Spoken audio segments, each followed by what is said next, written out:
Mochi! Stop it! Yo, yo.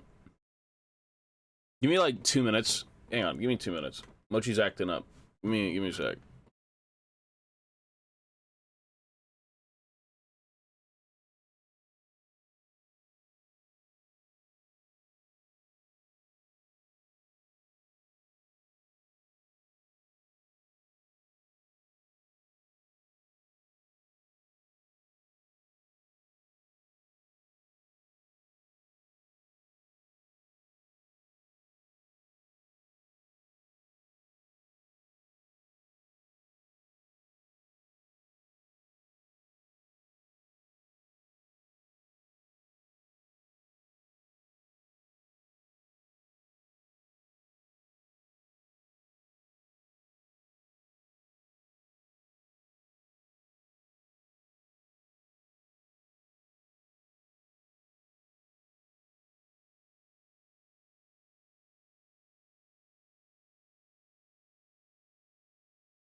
Alright, we're good.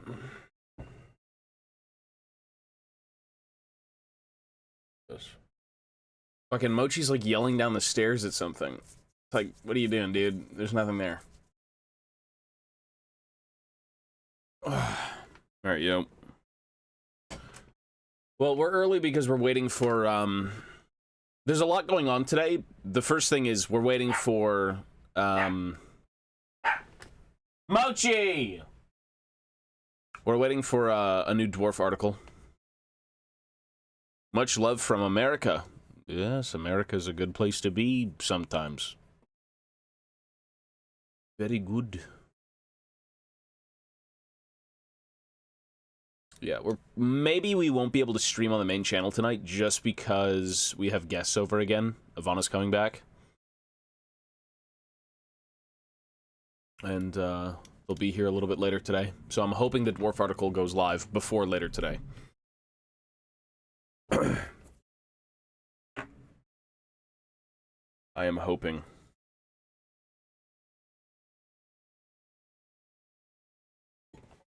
We can hope! Is it really? I don't know about that, but, you know. I like the mix of both. I like my hobby, and I like League. Yeah, today is a new Dwarf article on the miniatures. So they're gonna go into detail on, like, the new kits, the old kits. They could reveal something brand new. I don't think they're gonna reveal anything brand new.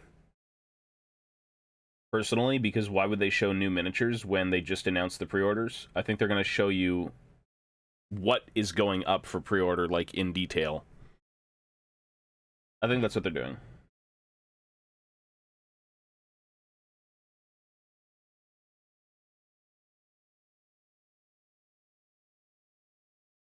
Which, you know, either way, it'd be cool to see what's in the kit. I want to see what's in the new Shield Bearers kit, because it's all plastic. That's what I want to see.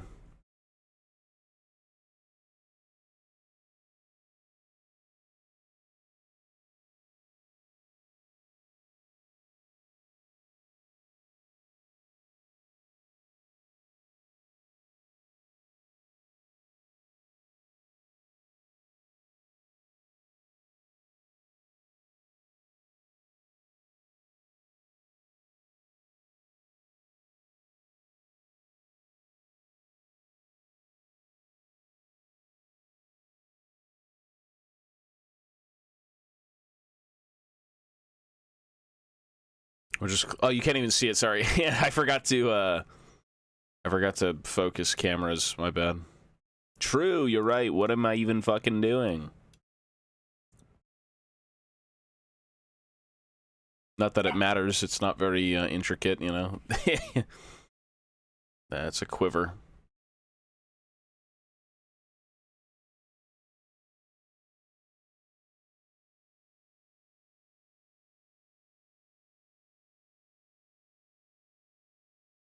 It's nothing. What Warhammer faction is the closest to Bilgewater? I mean, there's literally, like, Tortuga. It's called Sartosa. Anyone from Sartosa? It's a lawless pirate city.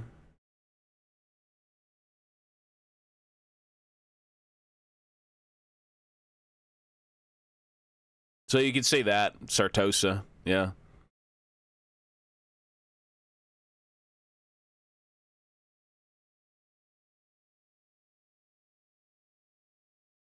The thing is, though, for as cool as that may be, it's still not as cool as half the stuff.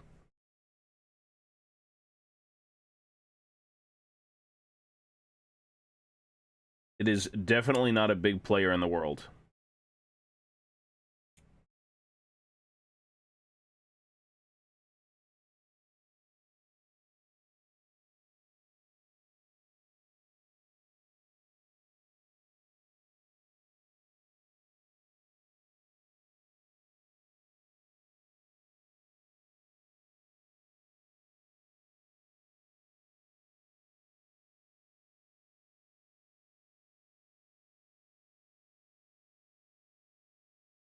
Pretty sure even in Age of Sigmar, they've kind of got that.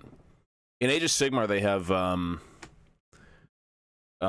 Misthaven, I believe, which is like a city of lawlessness, right? Like, there's always their take on Tortuga somewhere, you know, in some form.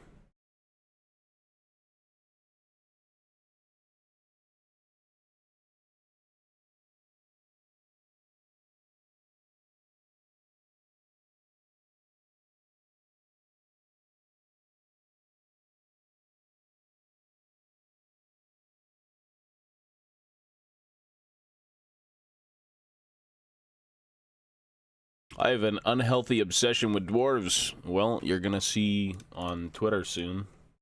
New minis. Old minis in detail.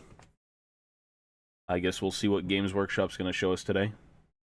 Hopefully something worthwhile, considering we waited 4 months. Show us something good! God damn it! Give us the goods. I don't think Vampire Coast would be in the Age of Sigmar. I'd say check him in the fucking old world and enjoy pulling out your hair. I mean, there could be. You never know. Could be some sort of incarnation of them. But I'm 99.99999% sure that the Vampire Coast is a very back burner, and I mean the back burner's back burner army. I don't think they have any plans to do anything with them for a very long time.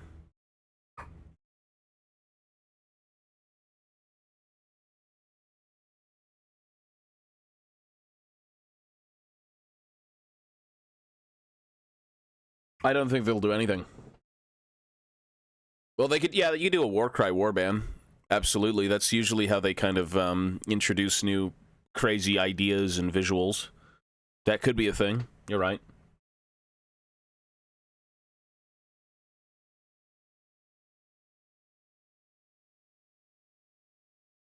An entire army of, like, undead pirates, to me, is very much more so old world fantasy, right? I don't really know how you'd make that. How would you Sigmarify the Vampire Coast?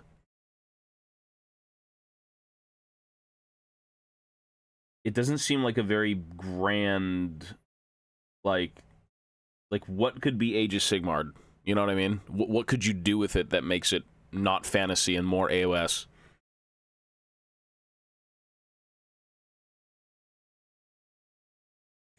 I feel like there's absolutely nothing you could do.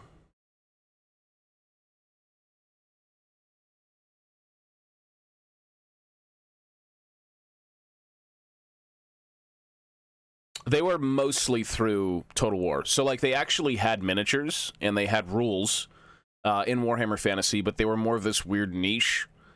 It was in one of the older White Dwarfs that they kind of showed off the Vampire Coast, and they were sold in stores at one point. But it was more of like a conversion kit, so they would give you blister characters, right? Blister pack characters.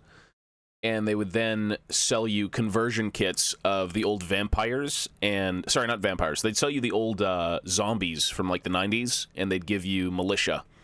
And so the idea of the Vampire Coast was this, like, hodgepodged, weird, pseudo-ruled White Dwarf thing. And the only other thing that was released for them was... I want to say the year of this. Hang on.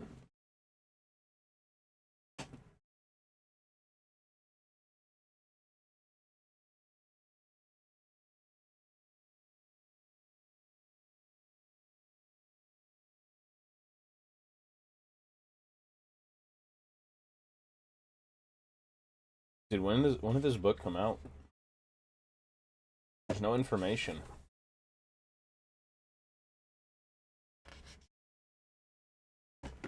Where the fuck is the info on that?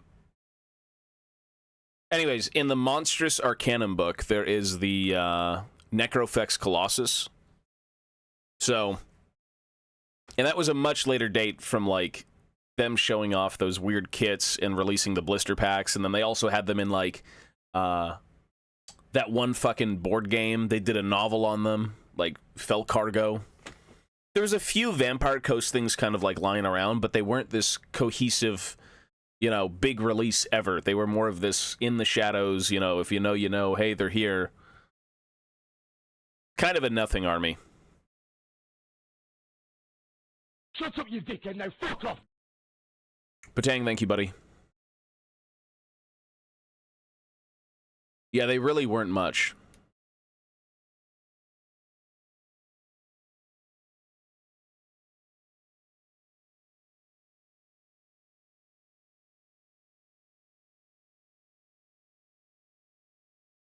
There was Forge World stuff.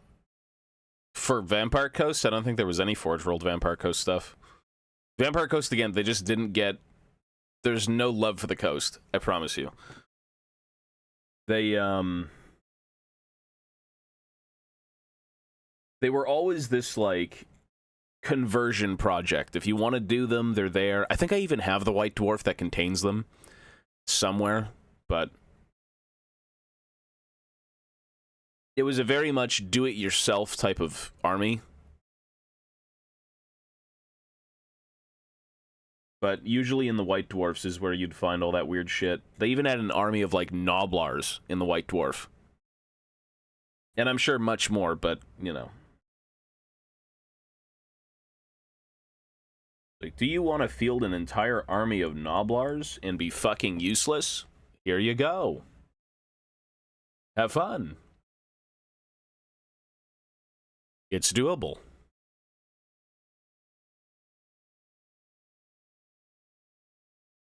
It's your hobby. Do what you want.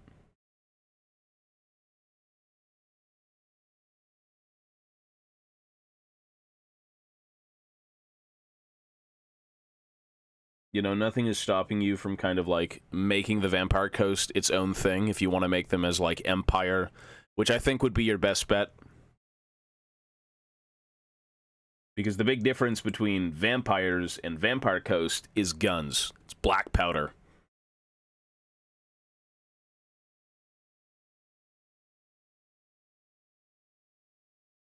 And the vampire counts don't use any of that shit. Gnomes? I got no clue, man. I think they're gonna try and release, like, the new Dark Elves in Age of Sigmar eventually. I think that's kind of on the block.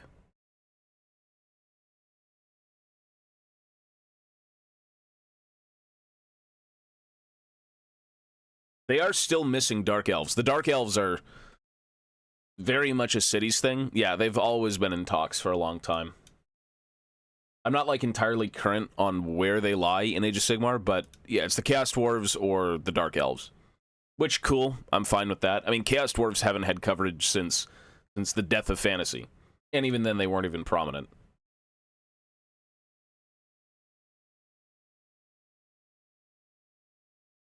Yes, the Chaos Dwarves were teased, the Chaos Dwarves were talked about, they'll be here.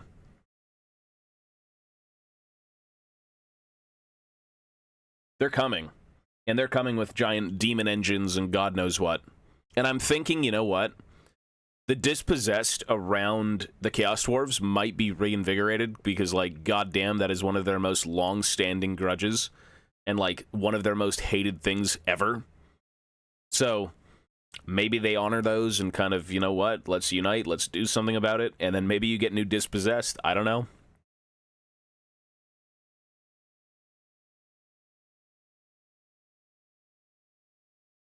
You know, I don't even know in Age of Sigmar if they even remember those grudges. If they still really despise, like, the Dawizar. Because the Age of Sigmar is quite far gone from Fantasy, and only few kind of remember some of the old grudges and oaths.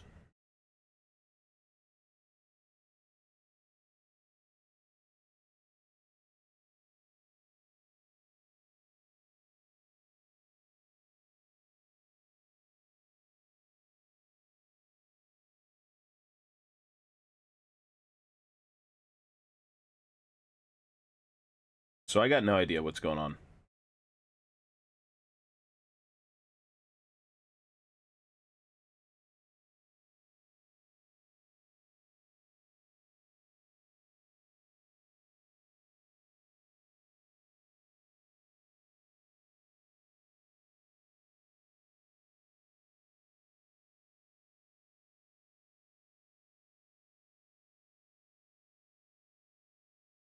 The Age of Sigmar dwarves are a little bit different. I still love the traditional dwarves in Age of Sigmar, but, like, at this point, what's the point of going with them? Because we have the old world dwarves. Yeah, Fire Slayers are dead in the water. They don't really go anywhere. You know why they don't go anywhere, though? It's just because they're not successful. Like, I'm sure they'll...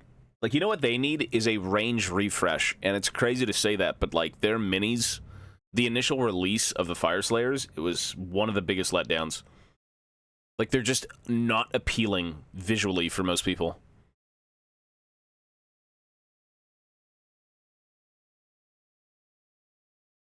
They look like day one release Stormcast Eternals, whereas now we have, like, very much better Stormcast Eternals.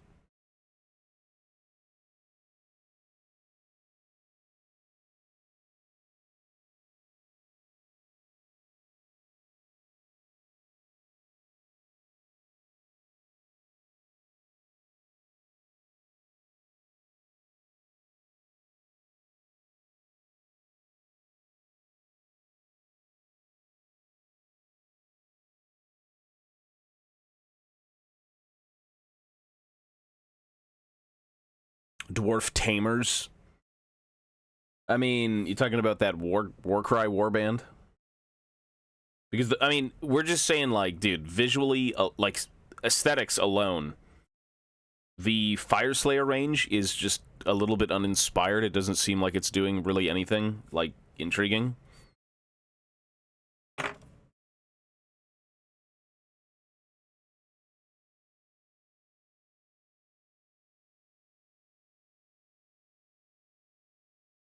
Maybe I just still prefer the old look of the Slayers. You know?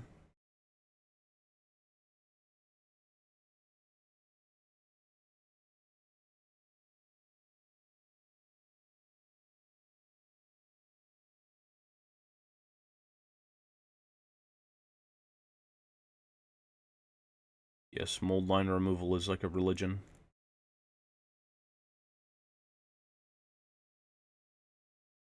It is a religion. I don't believe there is a full species of naked dwarf. They're not really naked, are they? They've got loincloths and, you know, they wear runes like t-shirts.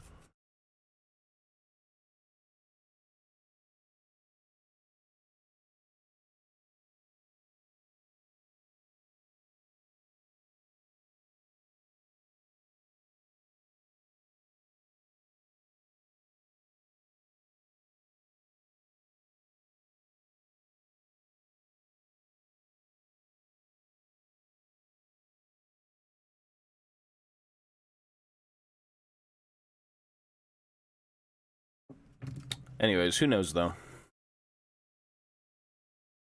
Age of Sigmar is always exciting. I like seeing new stuff coming out of that, but right now, Old World's kind of, taking the reins here. Old World is, ooh, too good.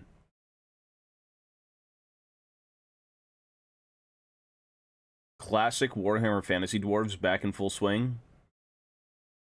Couple hundred years prior. An unexplored era. Young characters coming back, like, dude. Or I should say characters in their younger incarnations. That's excellent. New units. Lovely. We love new units.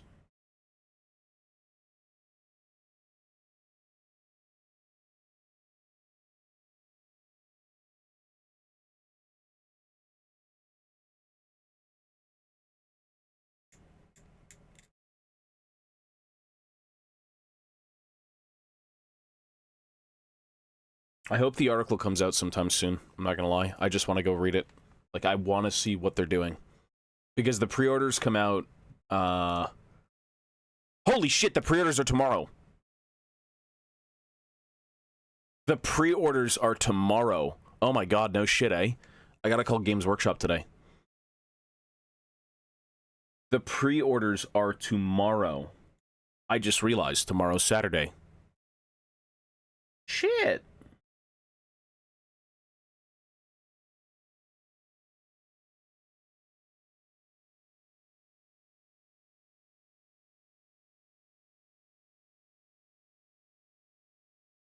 It does fly. It feels like only yesterday we saw the reveal. I'm not gonna lie.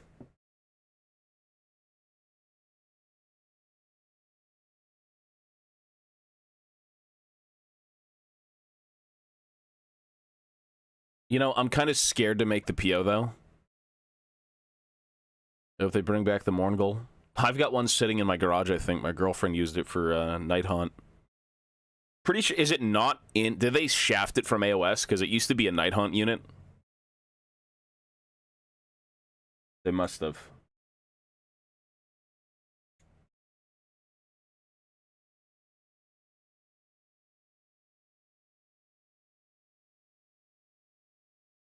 It'll probably just go back into, like, yeah, Old World.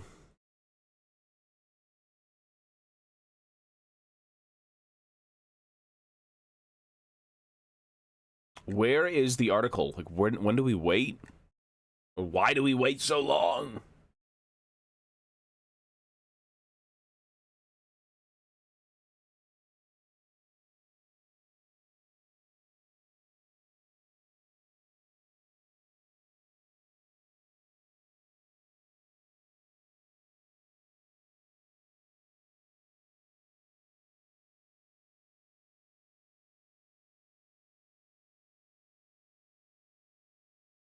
I am furiously refreshing every fucking, like, page on GW. And I don't see anything.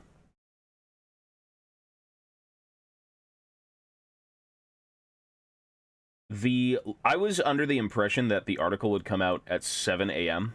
That's when it went live yesterday for, like, the lore version, the lore article. I was up at 7 scrolling through, like, the Warhammer stuff, and I saw nothing. And now we're at 9 p.m. Or 9 a.m., sorry. So it'll be here. Maybe it'll be here now. Maybe it's at noon. I don't know.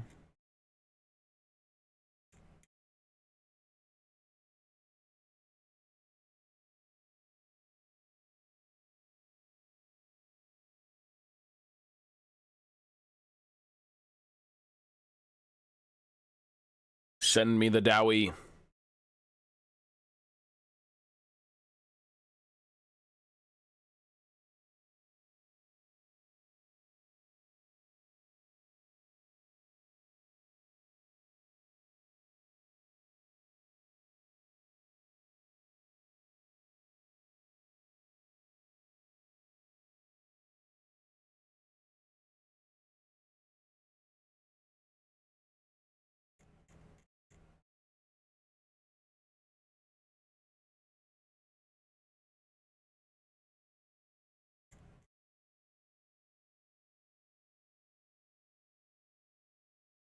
Do you really get the news articles early? Hey, well, shit, if you get them, let me know. Because I'm not going to, at this point, I'm not going to bother with it, but, like, it should be here anytime then. I hope it's not later in the day, because I'll not be here. Well, the Temple Guard, I think, are, what? The old metal sculpts? They're basically just, like, fancy Saurus, yeah?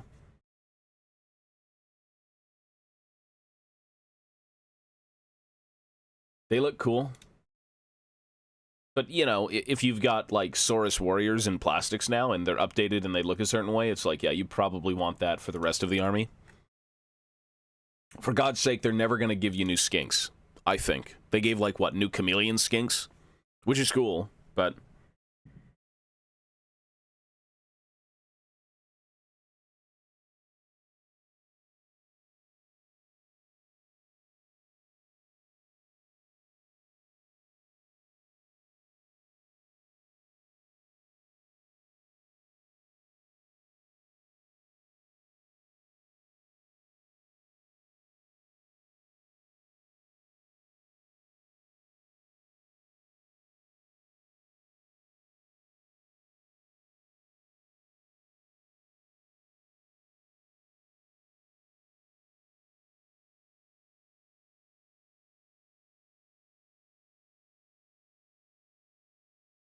I don't know how to handle metal minis. When it comes to metal minis, I've heard people, like, sealing them multiple times. Like, you do a few coats or whatever, and then you seal it with, like, matte primer. Not matte primer, matte sealant. And then you do it again, you do it again, do it again. Something like that. Or maybe gloss or something. Maybe that was better for, like, adhesion. I don't know. I've worked with metal a little bit, but, like, I haven't painted metal in 10 years. Dingo, yo, buddy.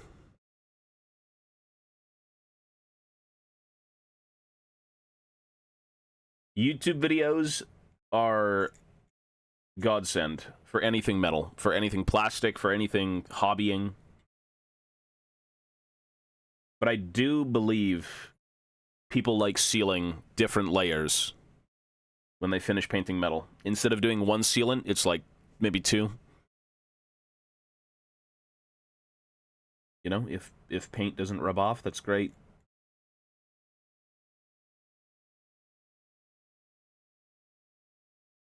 If it's for your collection, and you're probably not going to game with it, I think you'd maybe get away with one, but, like, most people who do Warhammer typically play with their stuff, so... better safe than sorry, right? Yo, yo.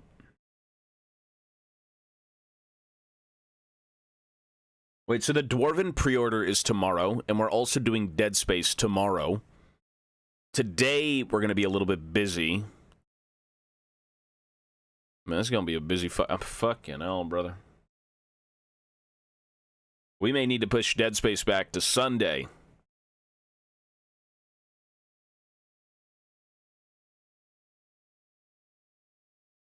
Yeah, we're supposed to be doing the Dead Space remake.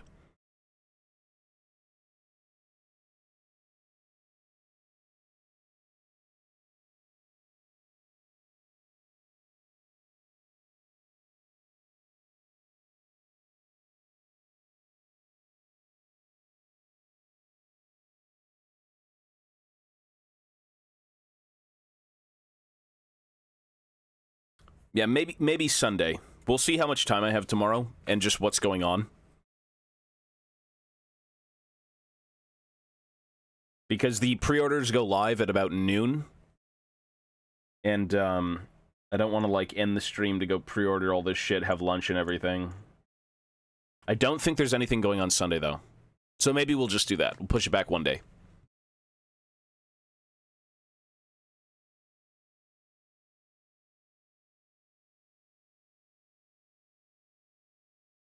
Oh, they're releasing new articles right now for GW.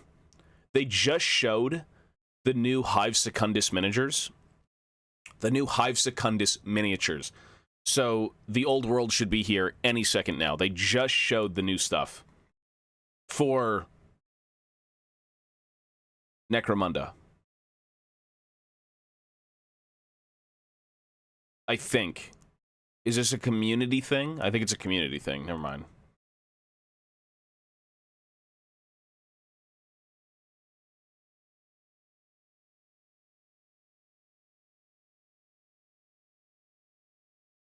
I mean, you can also, like, you can go to, like, your local game store and do the pre-order there, you know?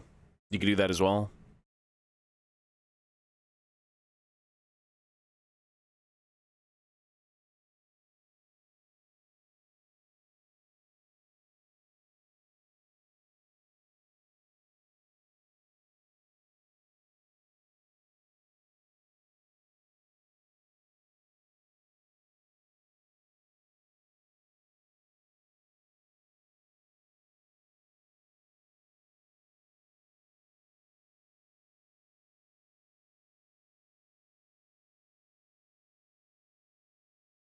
Yeah, I've heard a lot of people are already getting in the pre-orders, though, from, like, again, local game stores. You gotta wait tomorrow for GW, but, like, everyone else kind of has their POs open.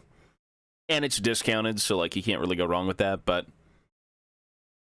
I'm gonna get mine guaranteed from GW, because I'm gonna walk in day of.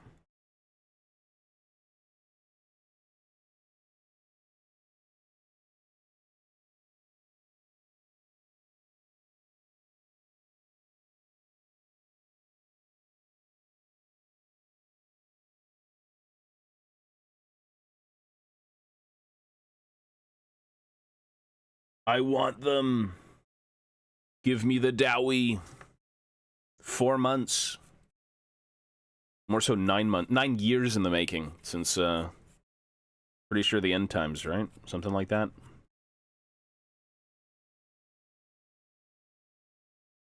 Maybe 10.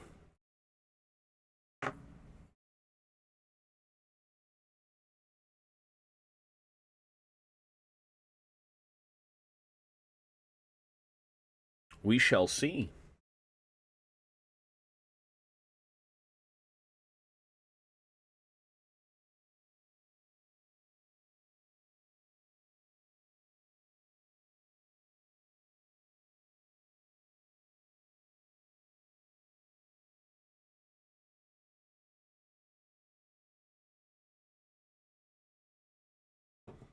I just looked.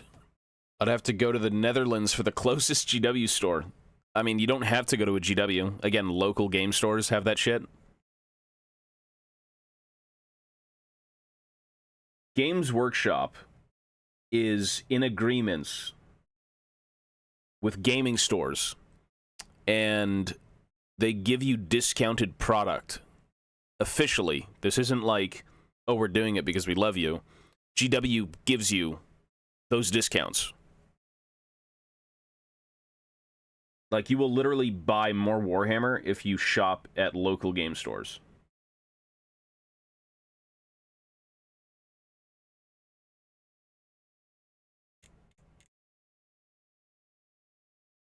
We have one every 10 kilometers, a local game store.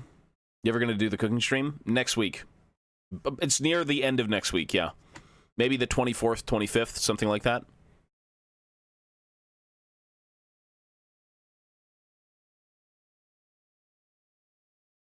Right now, we're just in talks with all that stuff, so yeah. I could also just have dementia. Hope not.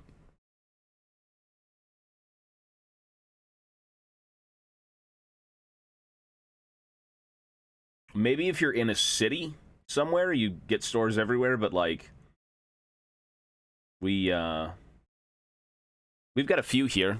Like, there's really only... There used to be 3 Games Workshops close to me, and now there's only 1. 2 of them went under. One of them remains because it's in, like, a rich area. You know, all the fucking rich people go to it. Like, okay.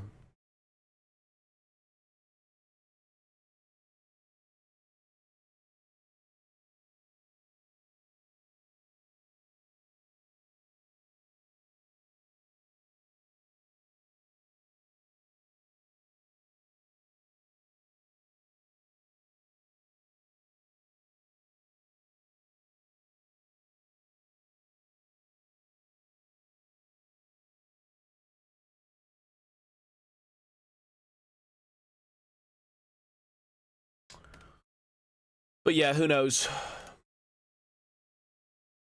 Core memories at GW's. Core memories.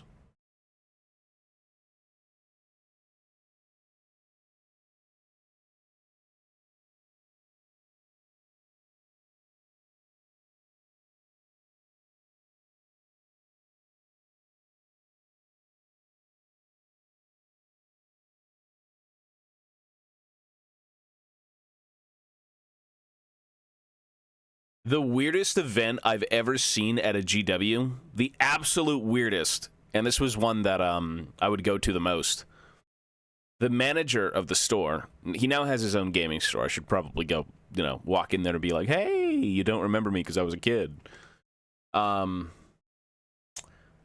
manager held at an official Games Workshop store how would you call this? A swap and shop, like a flea market, like an open sale venue thing. Essentially what it was that you brought in your old Warhammer and you could buy and trade in a Games Workshop store.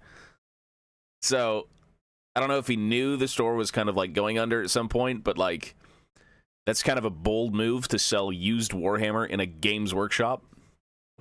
It was cool though.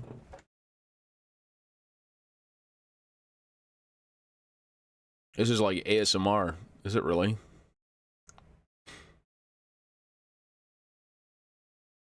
When a free new mini comes out, I can drive for 2 hours and have 7. And then sell them on eBay. What? It was, like a meet and swap, a meet and trade thing. That's what it was. A flea market. I mean, you go in and you fucking buy used Warhammer. Other people are selling their stuff in an official store. It's crazy.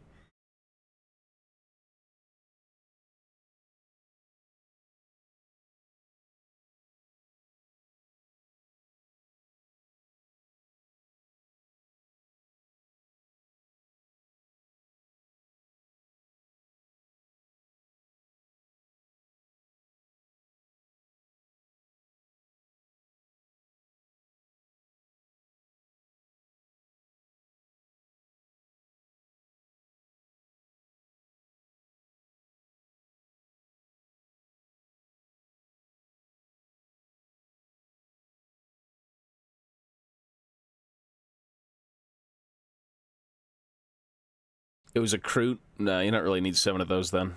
It's like the Kroot Carnivore. One model.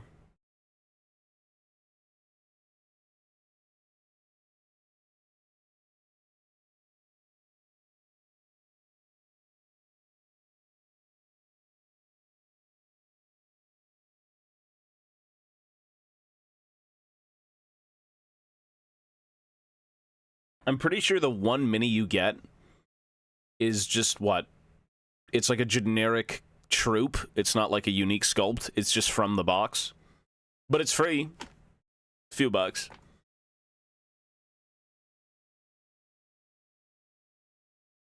The Kroot, the T-Rex from Forge World. I think it was what, the Krootox? Whatever they were called. They had like the Gorilla Kroots, the Kroot Hounds I think are remade. Dude, Forge World had so many good things.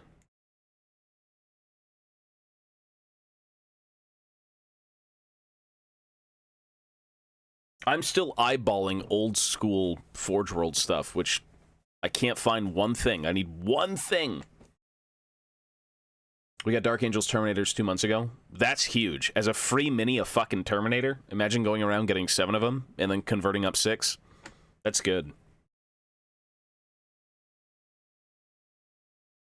Compared to like the Leagues of Votann launch or the Kroot, you just get one generic like troop.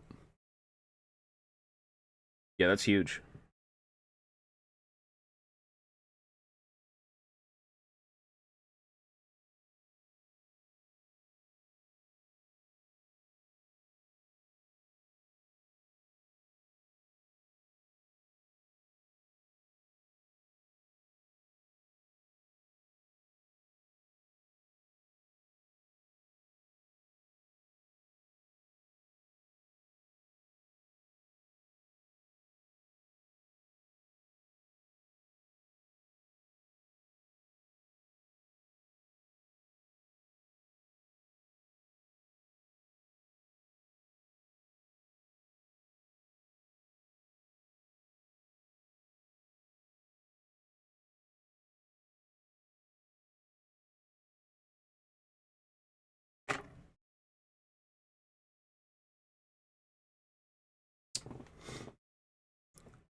Where is... Where are the Dowie? Give me the Dowie. Fucking release them. Let's go, man. Let's see them. I cannot wait. They could better give a clan rat. I think have they not given clan rats out? Imagine just getting one clan rat, and then a month later you had, like, one Terminator. Maybe give them, like, 2 clan rats, you know? 3 test paints, right? It's like, okay.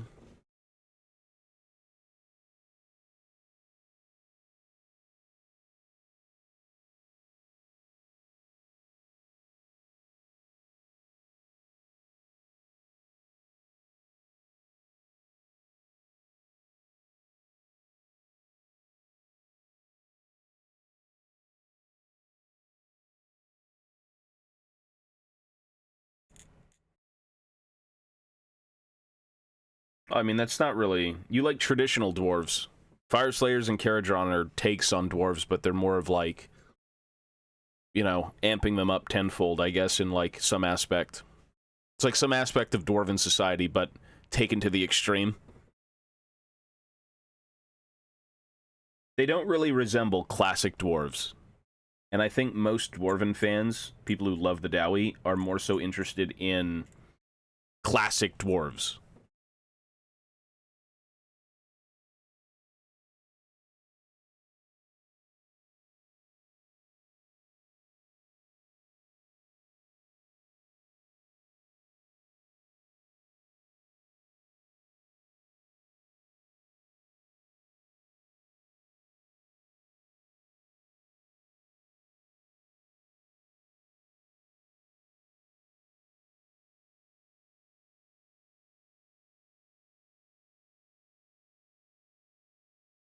Iron Hill dwarves.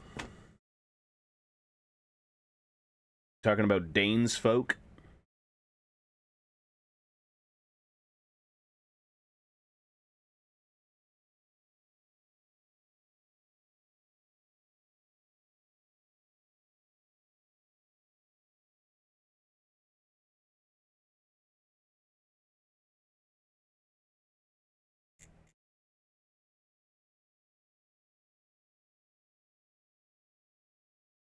Dowie using goats. Or rams, rather.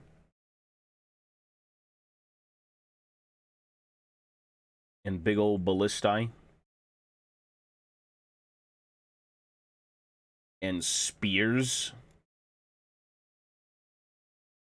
Jesus.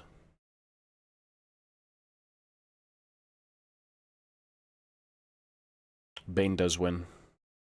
Just in nothing. But only in his head.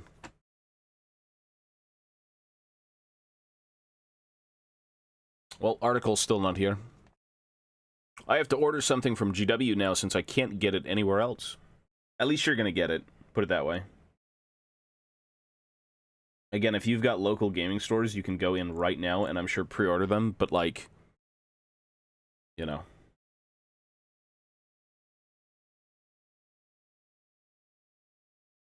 The craziest thing for me is the Games Workshop that I go to. It's the only one in Toronto. They are parked 5 minutes from a local game store. And so you walk 5 minutes up the road, hit the GW, you pay full price. Or you go 5 minutes the other way, and you hit the local game store and you get the 15% off. Or something along those lines, like 12%, 15 something.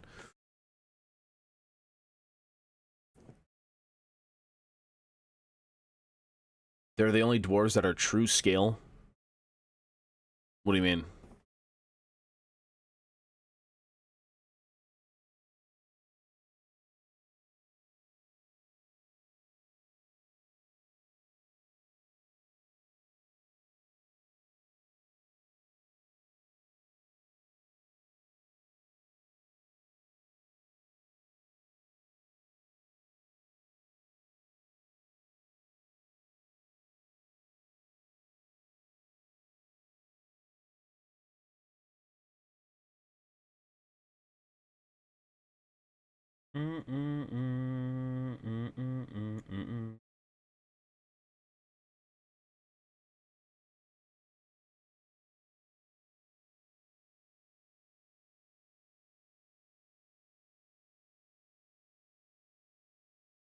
Someone made a 3D printed Gnawhole. They probably did.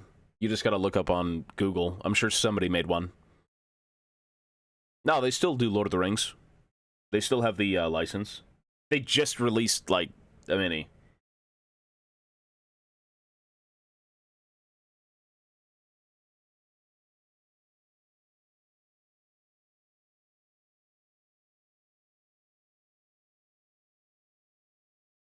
The biggest thing for the Lord of the Rings stuff that they do is that I feel like its prime time was when the movies were out, and what could reinvigorate it, you know, if people really love the Rings of Power and whatnot, and they want to do the minis, well, there's no minis from the Rings of Power, but you can do the stuff from Lord of the Rings, you could do The Hobbit. People will always love those two movies, or sets of movies, but the Gollum movie, maybe, yeah, like the Rohan fucking anime. Like, the sales will go back up. There's gonna be big spikes when, like, new Lord of the Rings content comes out.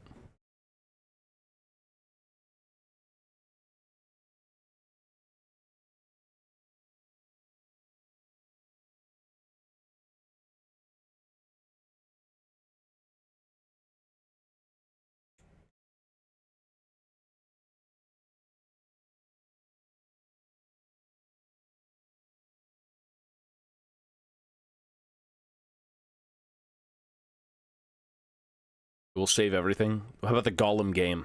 You think the Gollum game spiked Games Workshop sales?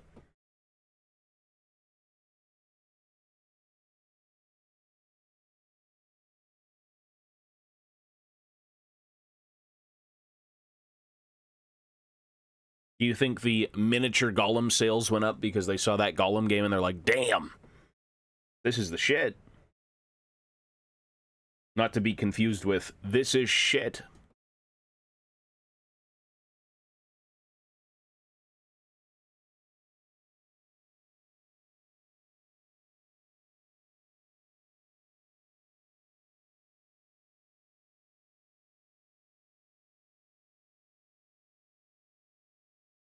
The Angmar War? I mean, a lot of the older... I feel like a lot of fans of something, either you're I'm not going to say true fan, either you're a big fan of, like, the prequel stuff and, you know, what was only told in tales and whatnot, but never shown anywhere.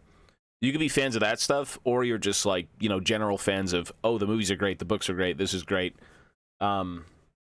I feel like it's a little bit harder to get away with things that are just only, like, only written somewhere but never really explained too much, I suppose. Like, you're gonna have to really cook up some good shit to, like, make that work. So, I don't know.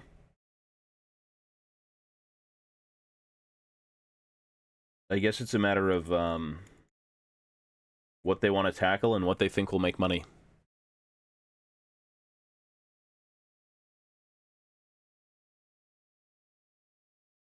You know, going back and going through the history books of different events and showing them in full force in, like, animation or a movie or a series, that's cool. But it takes the right type of person to kind of put that into fruition and, like, want to make something like that.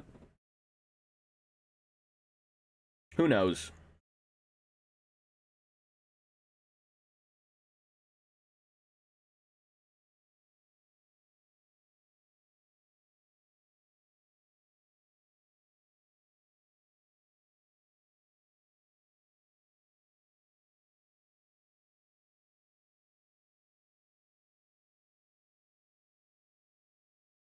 Yeah, the game was so bad it did.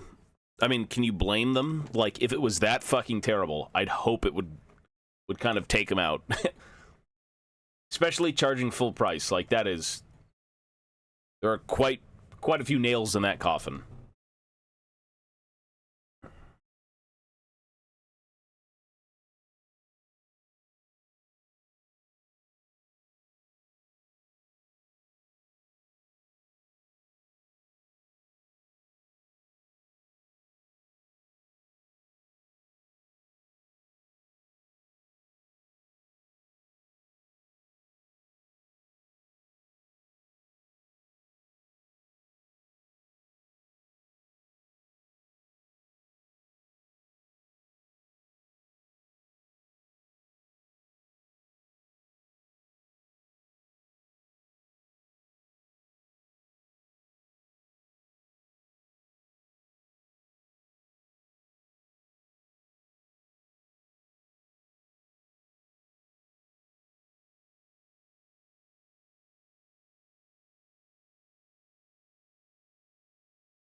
think these quivers are mostly done.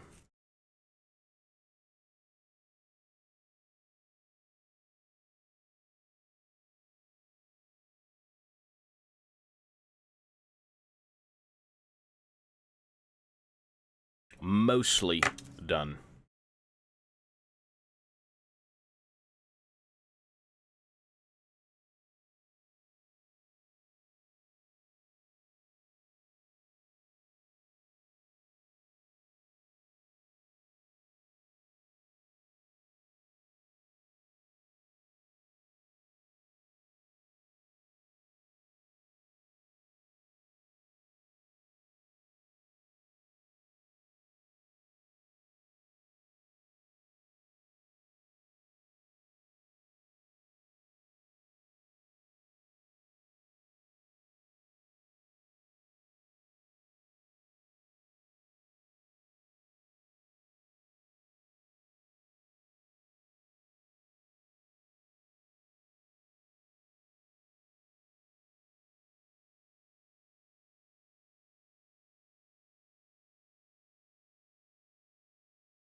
Okay, let me just view all of these really quickly.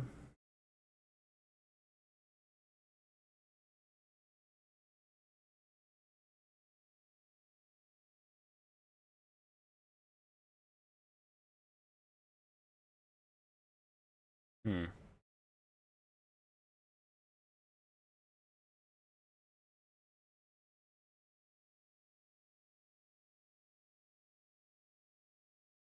I just realized there's different variations of these. Hold up. I just realized there are different variations. Silly me, I did not see that. What the fuck? Maybe I want more.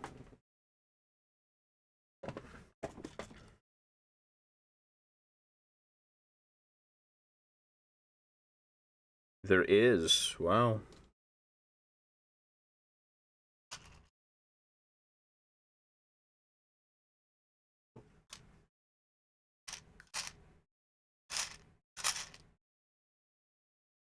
Hmm.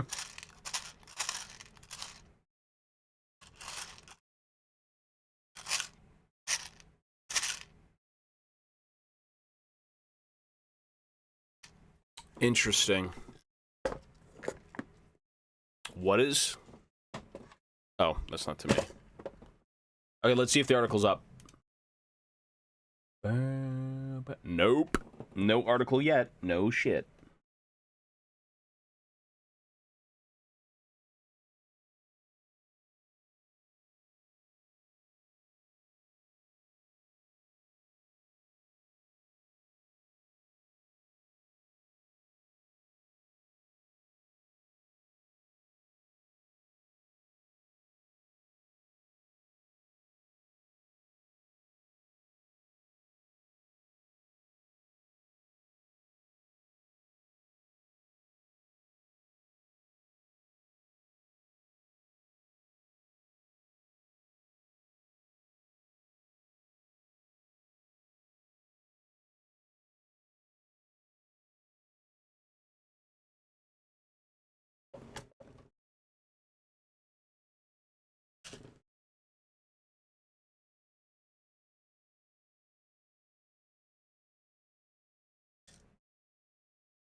Hmm.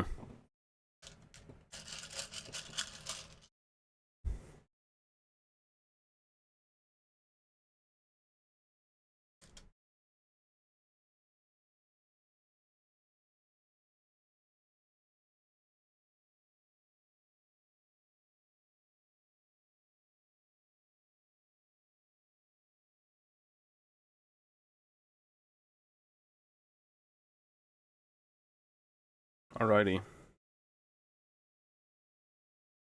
Good.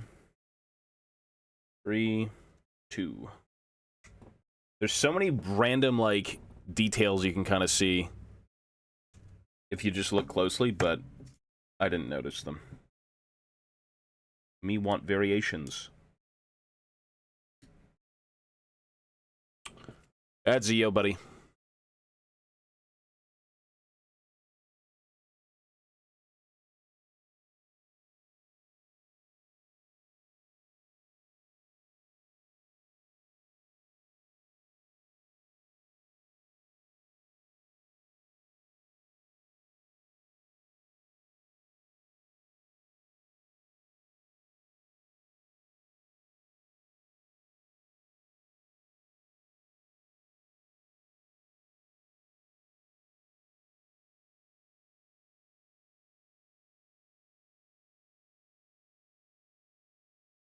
Pretty good. We're chilling. We're waiting for news to drop.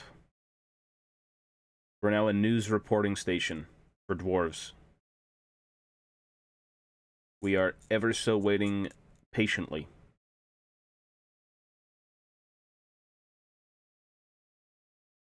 Give me the dwarves.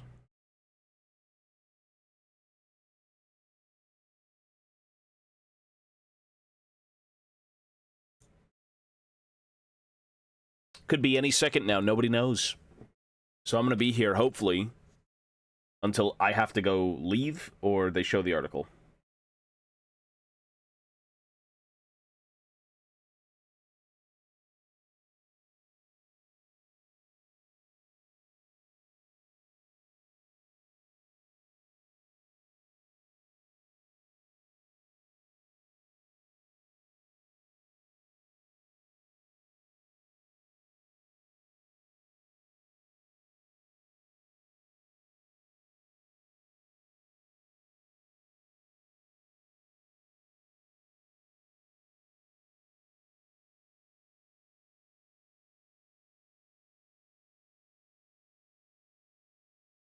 Send short, hairy men.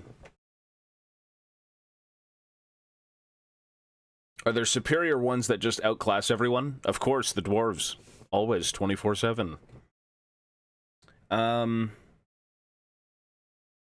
mean, when it comes to most, like, are there races that outclass people? I mean, it's like one dwarf warrior you could say is worth, I don't know, 100 Skaven, 100 orcs, 10 orcs, whatever it may be, but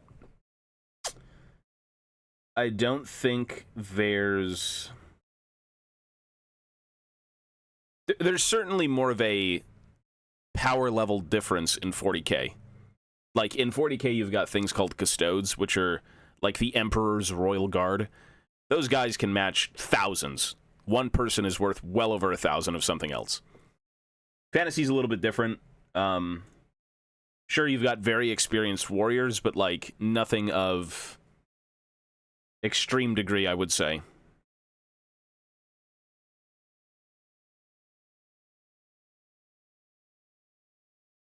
A little bit more realistic in its takes. Paint it later? Not anytime soon, no.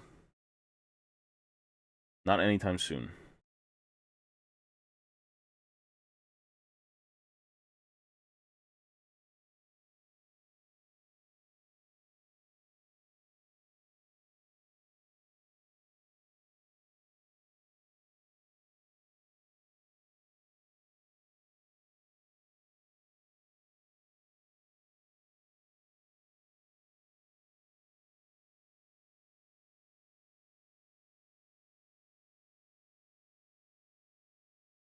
Oh, they're strong if you can cover your backline.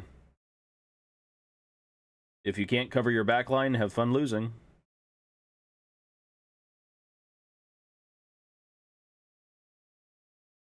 It's Operation Peel the backline.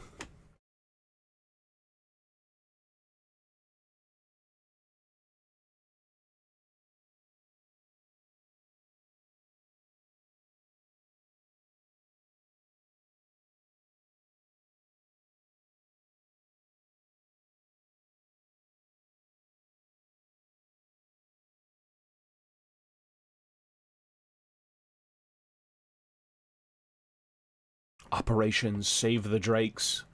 Save the Thunderers. Save the guns.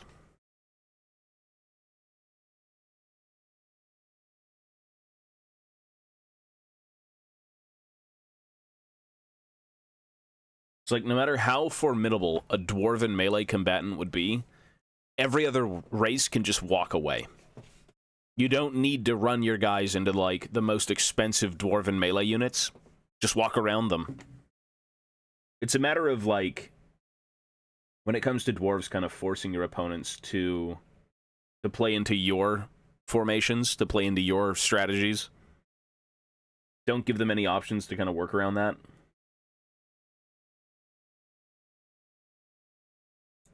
You just cannot react enough. Too slow.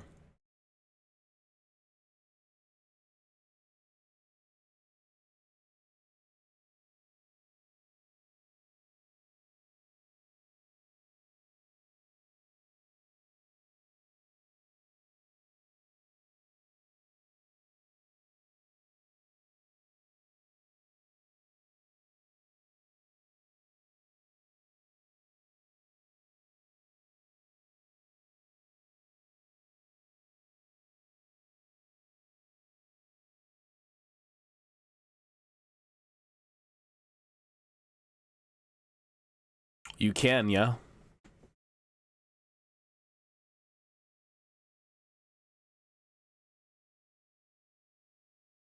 You can kind of just, like, water down whatever paints you use and chuck it in an airbrush and you're kind of okay? No?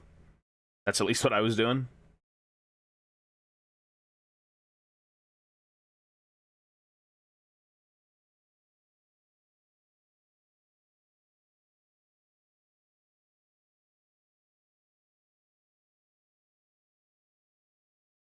Gotta thin that paint out pretty good, or it's gonna get stuck in the airbrush.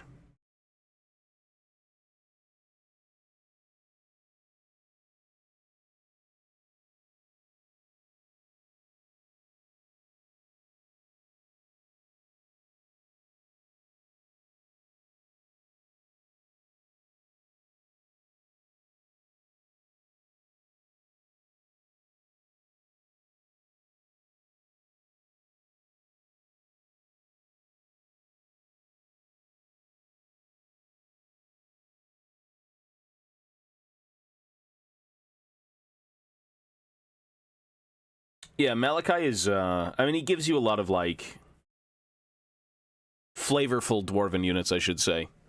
Because most of what dwarves are is very stagnant blocks of units and war machines, which are also pretty stagnant. They don't go anywhere.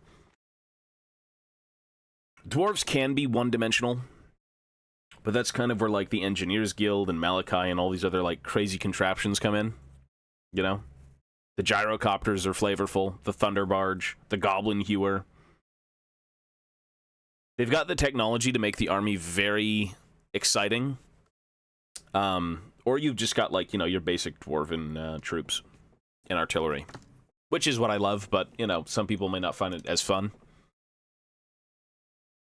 Yo, where's the article?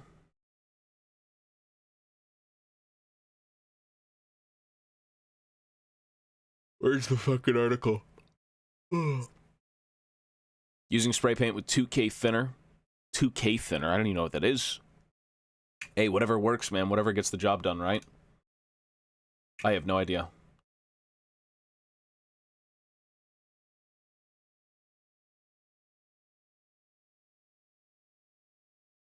Yeah. Gyro bombers. Not a very common thing.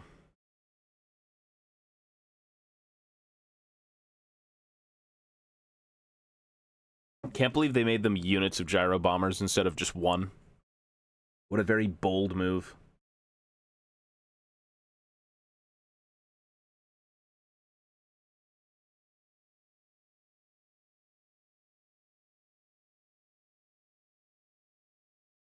Like fucking 30 gyrocopters in a unit now for total war. It's so bizarre.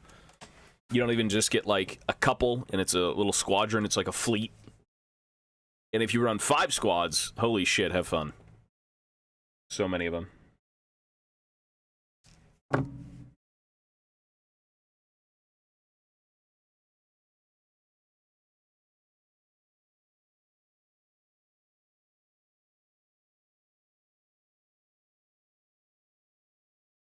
So many.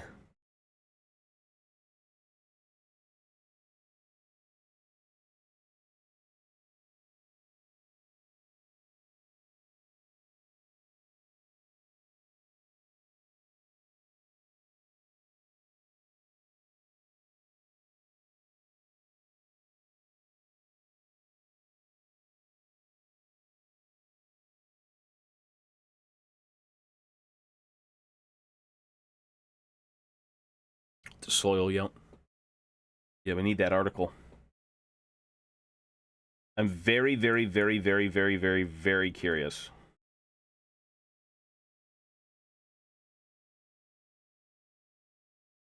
I need to see dwarves.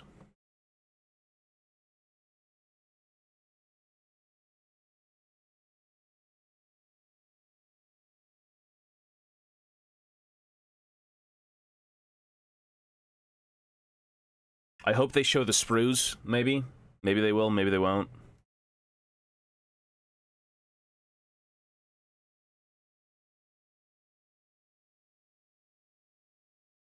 I really, really, really, really, really, really, really hope they show the sprues. That'd be great. I want to see if there's any bits in the shield bearers kit.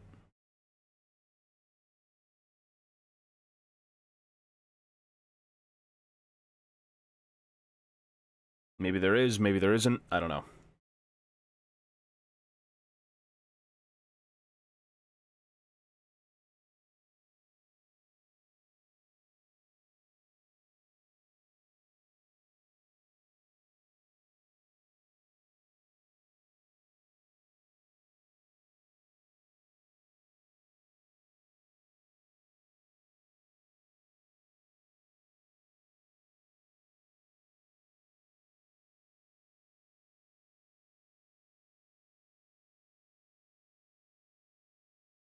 All we can do is hope. You take recommendations for new music? What's his name?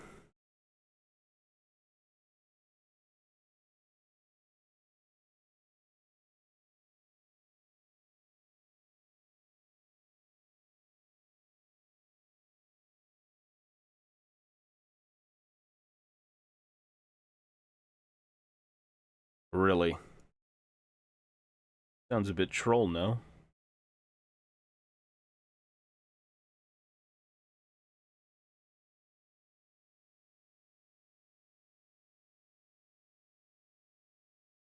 Sounds a little bit sus. Check his Spotify. Salty Dick on Spotify. Really? Oh, it is a guy.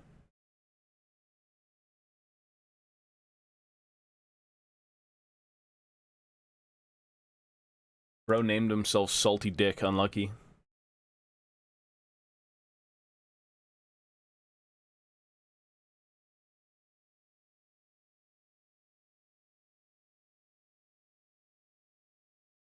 What? What is this? Is like the Dread Crew of Oddwood, bro singing about a hooker. Like, what is this, bro? Priests and nuns. What is this? Okay, to be fair, this is probably ironic music, no? Somewhat ironic.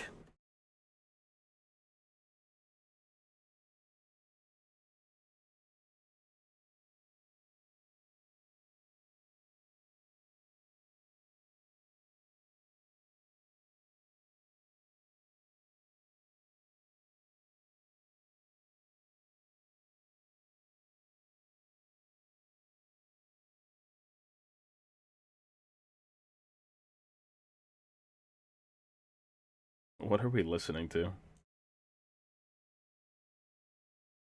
Sounds like something I'd hear in the fucking live action series of unfortunate events. That's what this sounds like.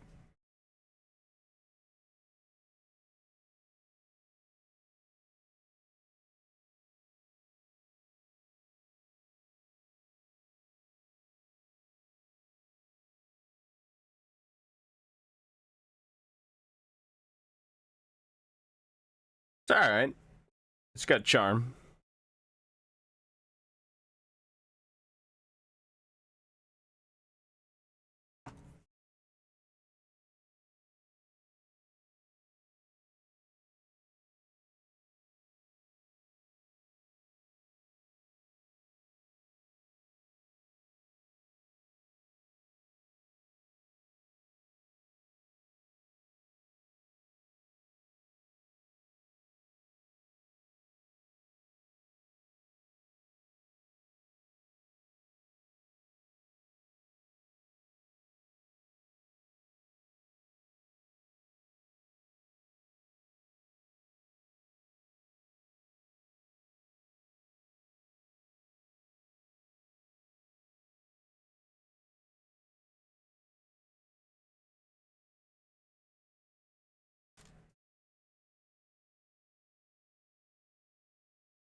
I think it's too ironic.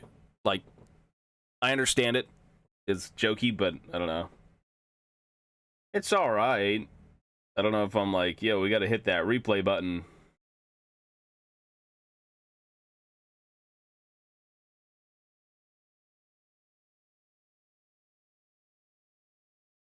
Fuck is this? No shit, I'd be cleaning up one that has like this giant weird. What is this?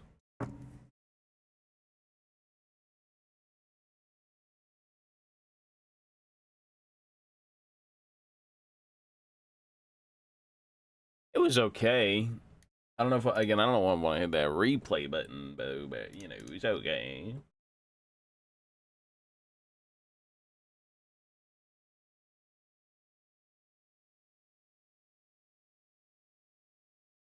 It was acceptable to a degree.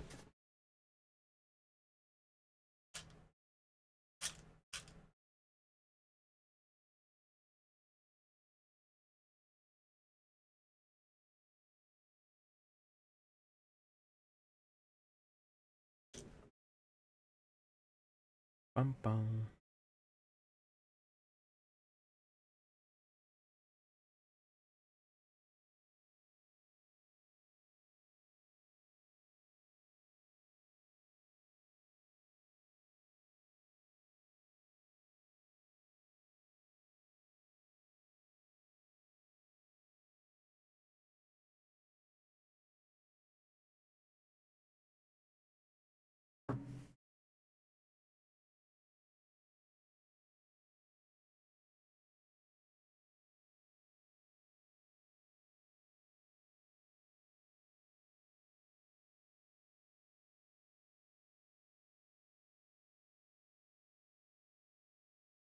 Is the article live?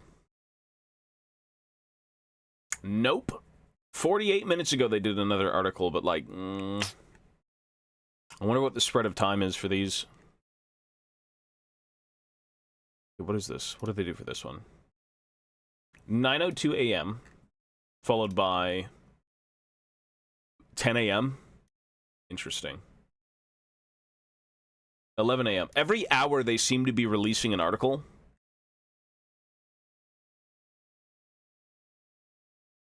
Every hour. So like right now we could get another article. Soon. 1 hour after the last.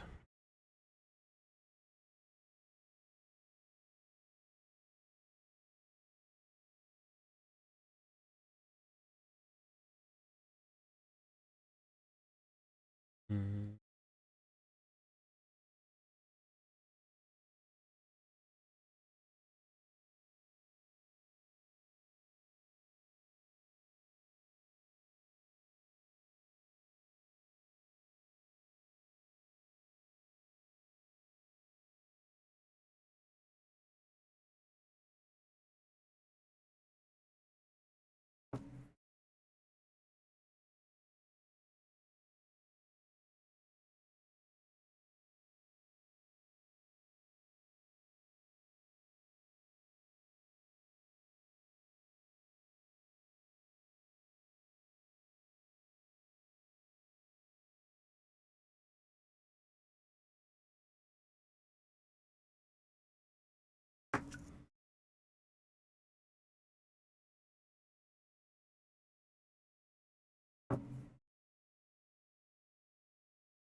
Okay, I think the crossbow quivers are done for now. Should be 10. 1, 2, 5, 10. Yep, thank God, 10. Now for great weapons. How many do we have? 5? 4? Are there any more variations of the great weapon? Supposed great weapon. Christ.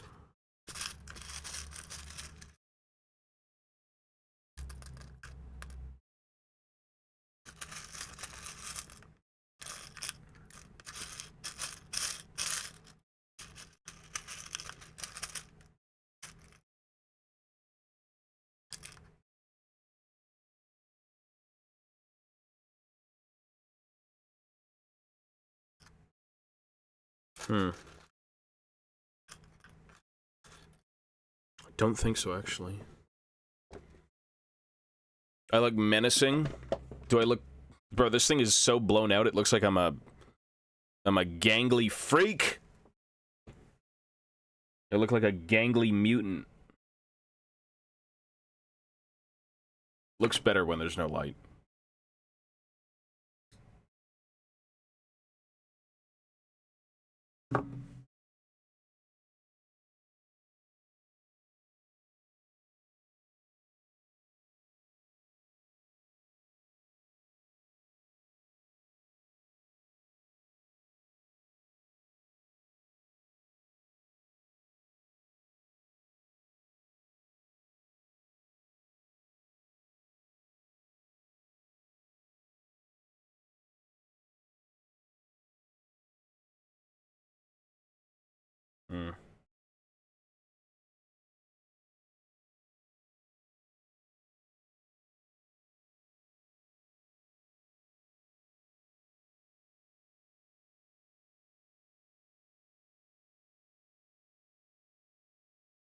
Sometimes things are just too out of hand.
Yo, yo.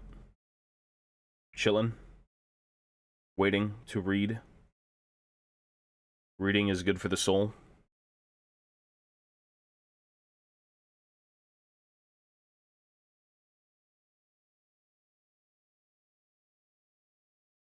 We are being ever so patient.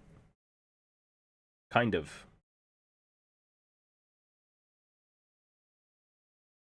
Any minute now.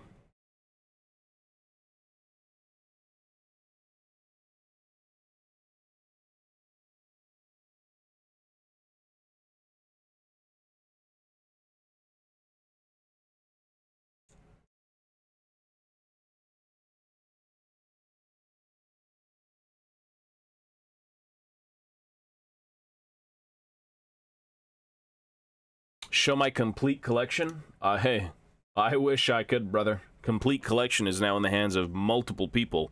I could show you things I've finished recently. as test paints for fun over like a year or so.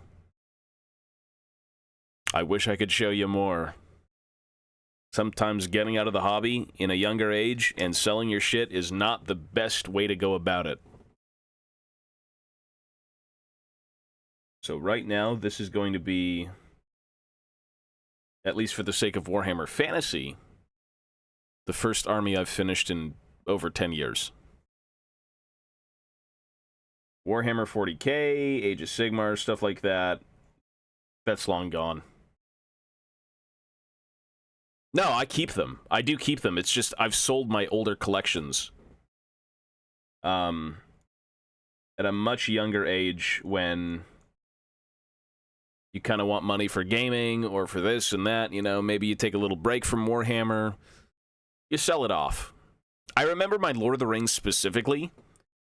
I had a whole collection of like Moria, Khazad-dûm, all this shit. And I still kept some of it. Like, I still do have a lot of unmade stuff that just sat in storage.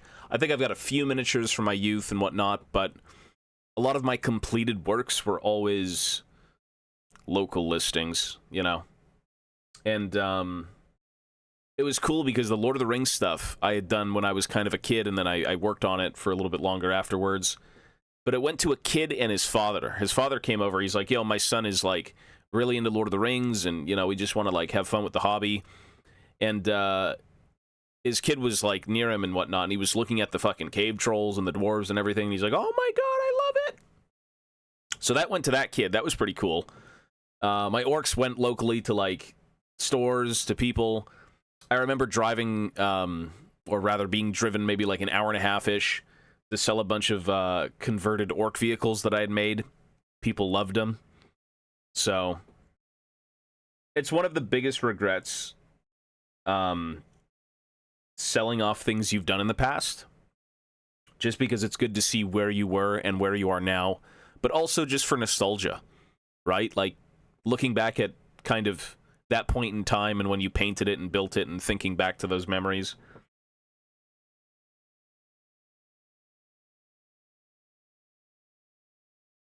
So, as of right now, I got nothing. This is my redo. This is my grand redo for the dwarves. Is the dwarves, the orcs and goblins, my empire, everything is gone. All of my armies were sold, all of my conversions peddled off to somebody. Kept a lot of the books, kept a lot of the collectibles, shit like that, but, you know.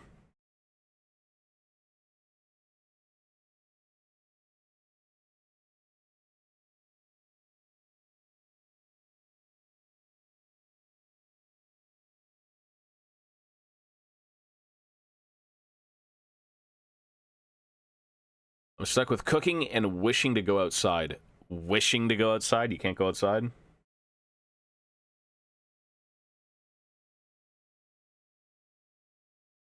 Why can't you outside?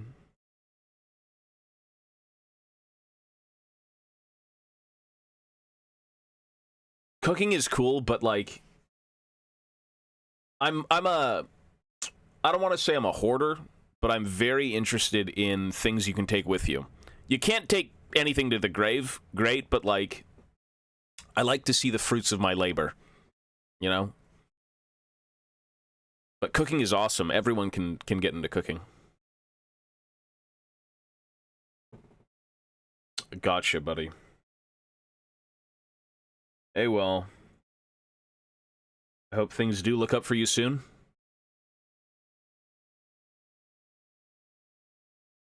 My girlfriend's father is in construction, and he's not always working. So I know how that is.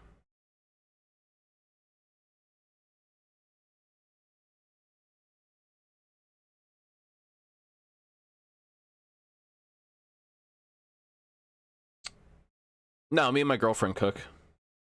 Yeah, work, that's like very, I mean, whatever project comes along and you need kind of, people need a hand at it, I guess that's how that works, right? I used to watch your League streams, I had no idea you were into Warhammer. I've always been into Warhammer. Long before League. Well before League. I was in elementary school with Warhammer. You know what I fucking did one time? I think during elementary school, I brought in Blood Bowl. Me and my friend kind of fucked around with Blood Bowl in class because, like, it was bring your board game day. I brought fucking Blood Bowl. Like, that's just cool. That was cool. That was a core memory unlocked. Holy shit. I love it.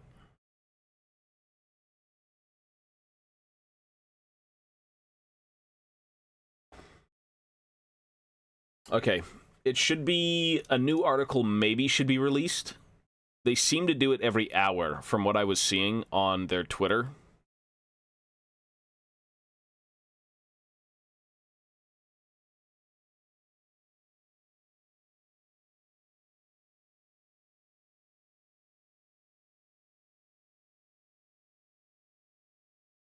They're here!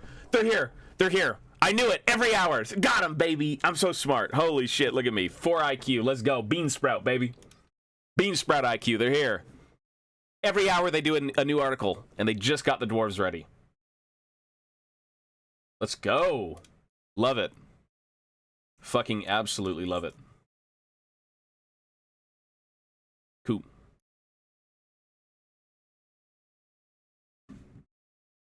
All right. So tomorrow we get the Dwarven pre-order. Hang on.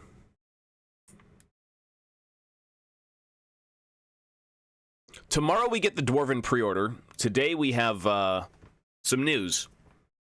Ooh. It's kind of a long article too. Shit. All right. Old World Almanac. Old miniatures and new. The first wave of troops from the Dwarven Mountain Holds are mustering even now, preparing for pre-orders to open on Saturday, so tomorrow. This week, we've already examined how they play and their story so far, so today we're taking a closer look at the new miniatures and a selection of returning classics. All right. Dwarf Lord on Shield Bearers. I love this. The sculpts are kind of newer age 3D modeled sculpts, but they're beautiful. I think they look fine. Initially, when I saw them, I'm like, eh. But now they grow on me. Look at that. Look at the ornate fucking shield. You got, like, the Drake hide. You got his little Book of Grudges, right? All the tankards on the shield bearers. Ooh, okay. I wish they'd show you more of this. Maybe they will. I believe the new Lord in plastic is one of the prettiest models we've released in years, says Danny. He's not wrong. This kit contains two multi-part, multi-option Dwarf Lords. One on foot and the other held aloft by 3 especially muscular shield bearers. The heads and weapons are interchangeable, and either one of them can stand atop the shield, which grants a 3 wounds, making an already resolute dwarf absolutely immovable. Better yet, they're in plastic, demonstrating what's possible for Warhammer the Old World range moving forwards. Okay. I was really hoping to see the sprue, or maybe, like, do we have a BSB option? Like, do we get a flag? Do we get a little bit more customization? Like, show me a bit more? Maybe tomorrow they will. These are very, very reminiscent of the Iron Drakes, the Hammerers. It's kind of the same style of those guys. So, like, that was, I think, tail end of 8th edition. Is that all you've got? You must have more. Yo, Datyamut gifted $10. Hey, I'm spending that tomorrow, my good sir. Thank you, buddy. A $10 donation. I appreciate that. Thanks, man. Hey, thumbs up to the Dowie and for that glorious dono. God bless you, sir. Thank you, man. All right. Dwarf Thane with handgun. Resin. I love the axe. It's even sheathed. Oh, come on. That's detailed, bro. Look at that. Spend it back to me. You want me to spend it on Mochi? Wooden stock. Like, this just looks great. This is going to be Forge World resin. Got an oath stone. Kind of weird. With like a handgunner oath stone Thane. I like this. This looks great. This looks so good. I love the back shot. But again, this is very, like, 8th edition styled sculpting. Like, to me, this looks like the Belagar. It looks like the Rune Lord. It looks like the Grim Burlixin. It looks like the Hammerers, the Thunderers. Not the Thunderers, sorry. The Hammerers, Iron Drakes, Longbeards. This looks really like just that. You know? Bro's even got a pipe here. That's great. The Resin Thane on an Oathstone has a very big gun, says Danny. His job is to join a unit of Thunderers and make them immune to panic.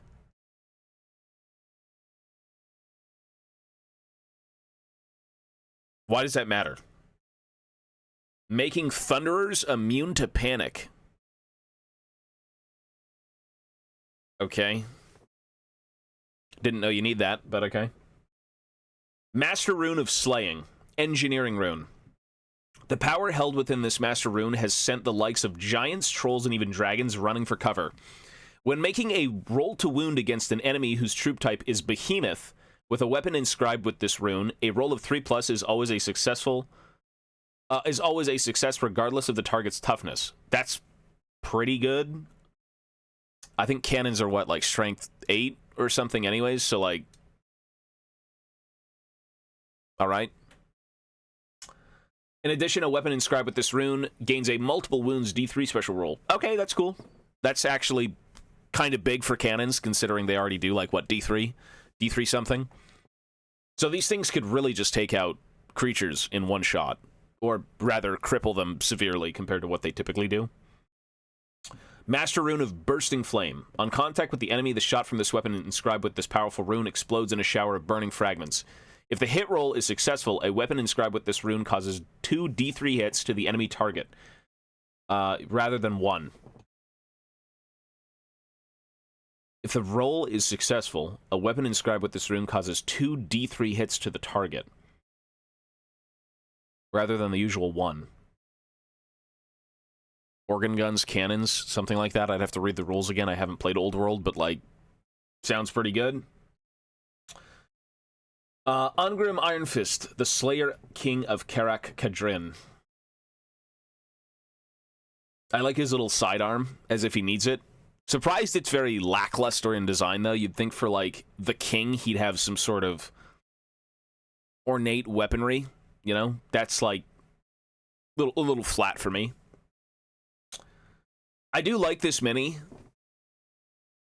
He needs more tattoos. This is younger Ungrim, yes. There's younger incarnations of all the relevant characters. I like it, but I started looking at, like, the older Ungrim, and I kind of think I like the old one a bit more. Maybe that's, like, Boomer. Maybe that's brain damage. I don't know. There's something about this one. It's very tame. And that's not bad, but I think he needs a little bit more flavor. I love the old back banner on the original one, and he doesn't have the Cloak of Fritzgar, so, like, that's cool. It's cool. No dragon cloak, but, you know, oh, there he is. Look at that. Hey, make the comparison. Do you like 1 or do you like 2? The flavor of 1 is there. I think this was sculpted by, like, the Perry twins, which are very, like, they're great at what they do. I think this was a 90s miniature. I maybe think it's just the idea of him having more of his gear.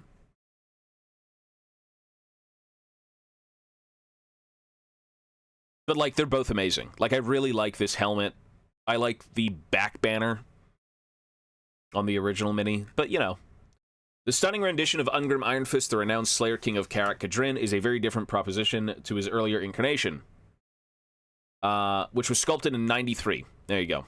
Early 90s. He's younger, prouder, brasher, more dynamic. More dynamic?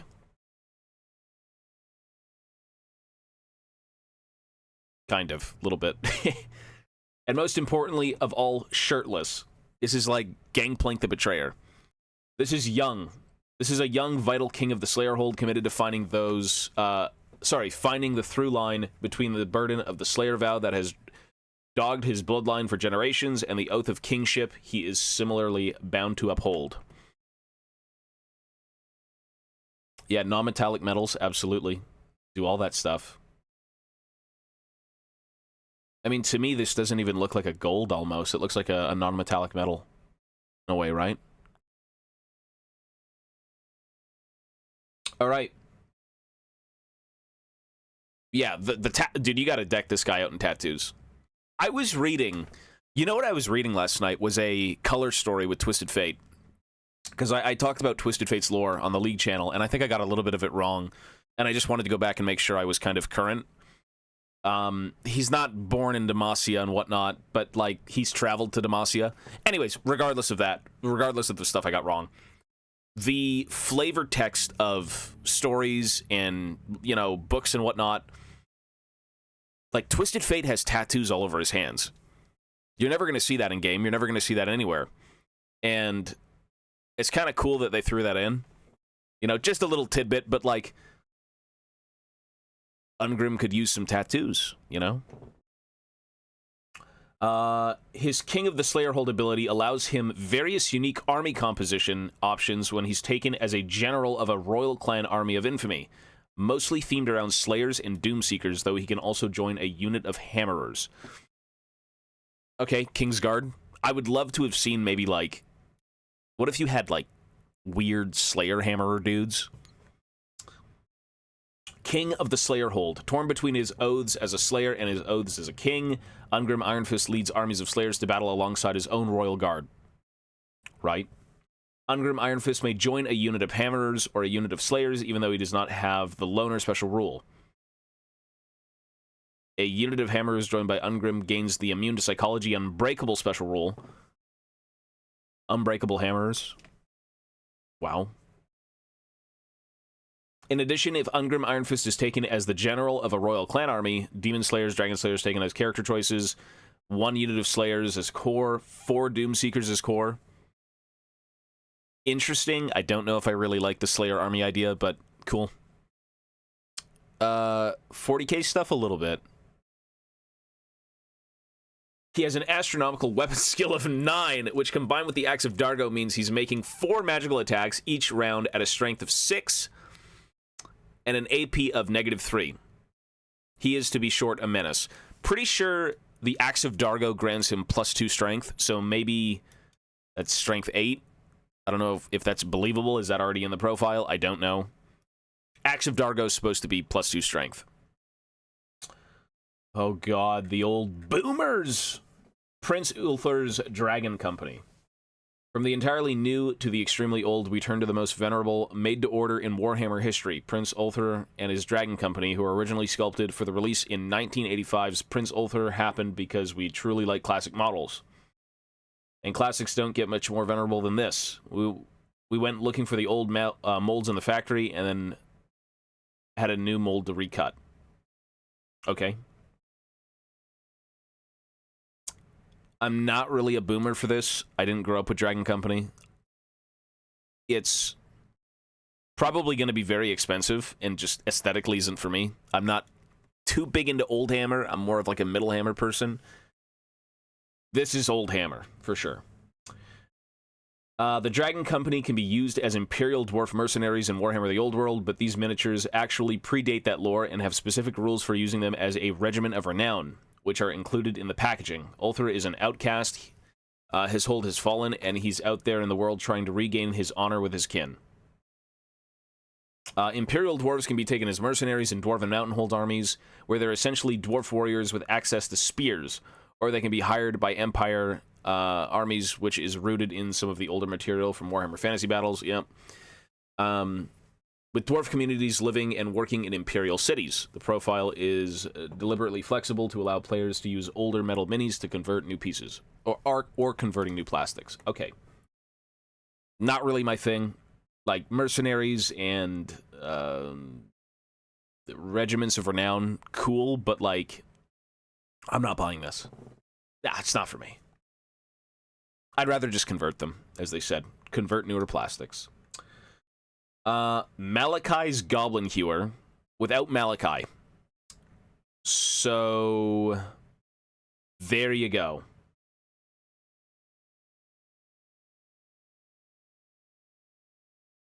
Wow. Really? Okay, so this is supposedly Malachi's Goblin Hewer. It doesn't come with Malachi.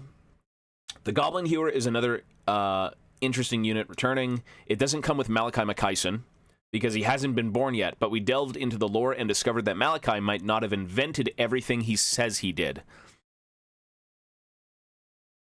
Was this really Burlock Damonson's invention that Malachi stole? Malachi's a piece of shit, though. On God, what?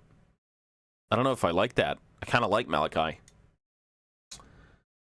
He's an amazing character, but many of these contraptions, including blimps, zeppelins, and the Hewer, had already been developed. He might have refined or reinvented them, but they already existed in principle. The Goblin Hewer, in particular, had become quite a dishonorable weapon before Malachi's time, falling out of use until he struck upon the blueprints. It was actually already caught up in patent disputes, even back in the world of legend. Seems to be something about an axe-tossing engine that makes young dwarf engineers want to claim, I invented that.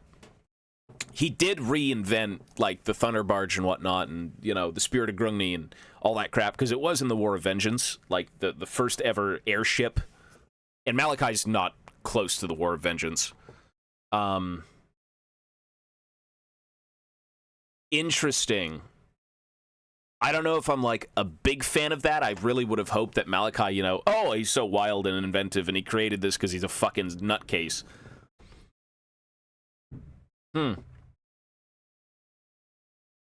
So maybe they're really trying to push Burlock Damonson's whole, you know, I'm a mad inventor, look at me, I'm young and crazy, and I want to do stuff. Interesting. You will be able to order most of these and many more dwarves, including their Arcane Journal Battalion box, and many key units from tomorrow. Prince Uther and his Dragon Company will be available, made to order on a basis on the day of release. Okay.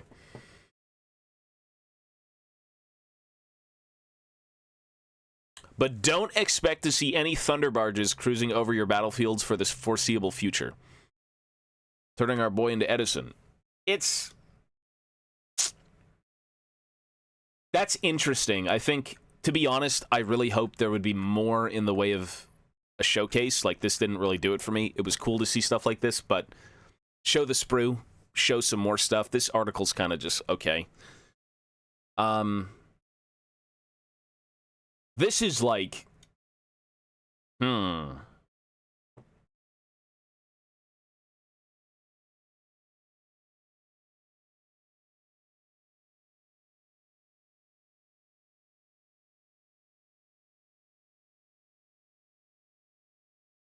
interesting is all I'm going to say. Very interesting. Okay, well, that's the article. I thought it'd be a little bit better, but, you know, that's okay. I'm still going to pre-order some stuff. Like, I'm not going to get the Dragon Company. I'm not going to get Malachi's Goblin Hewer. Well, at this point, is it even Malachi's Hewer? It's the Hewer. I guess we'll see tomorrow.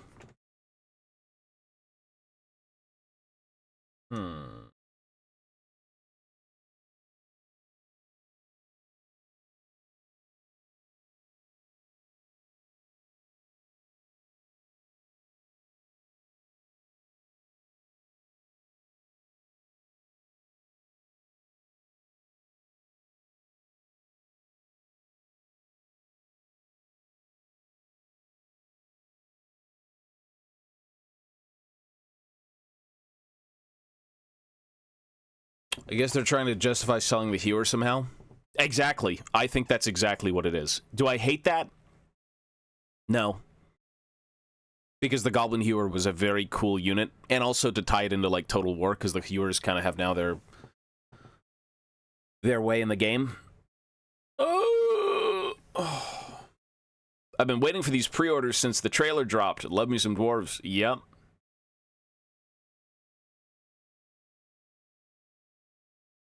I think, Wave 1 of the Dwarven pre-orders, like,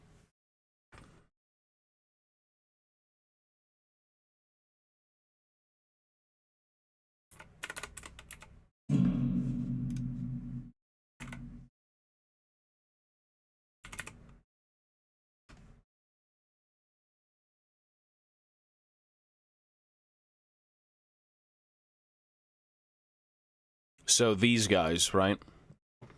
Wave 1 of the Dwarven pre-orders. Buying this for sure. If you're gonna do dwarves, you have to get the journal. Like, this to me is the key, most important thing. This I don't care for. I've got so many of these.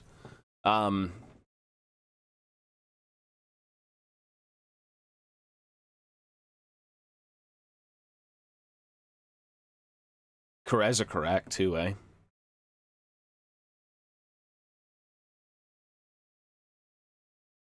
If you want the battalion box, it's gonna be what? Probably about 200 plus USD. These, holy shit, these are amazing. The book and the transfers and the dice and the reference cards are kind of what I'm after the most. I'll get Ungrim. This is also kind of up on the list of things that I want. If I had to choose between getting like Ungrim or the Shield Bearers, I'd do the Shield Bearers. Thane, pretty cool. These guys are coming back tomorrow. The old Forge World kit, the Metal Engineers, most of these were kind of sold separately. Now they're probably just going to all get sold together. Runesmith, Rune Lord, the old Slayers. These are going to be mad expensive, dude. They're trying to sell you 20 hammerers per box. 100 USD. 100 USD. Or 85 USD at like a local game store. 100 USD. Although I will say this kit, to me, seems a little bit more worth it, maybe. Like, if you were to buy this and then chop them up and only make Iron Drakes, you can make a bunch of, like, smaller Iron Drake units, which is cool. Imperial Dwarves, Doomseekers. No Malachi. I actually have Malachi still on my desk. No, it's $100. They've already shown the prices from, like, local game stores. This is the mini you're not getting. This is Malachi. They sell 20 minis for 60. So there was supposedly a price chart for local game stores. Again, it could be fake. It could be real. These were going for 85 USD. 85 USD. I posted it in my Discord, actually.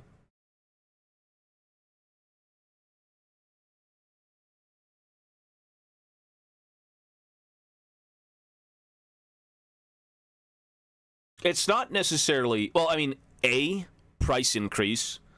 B, you're getting, like, twice as many minis in the box.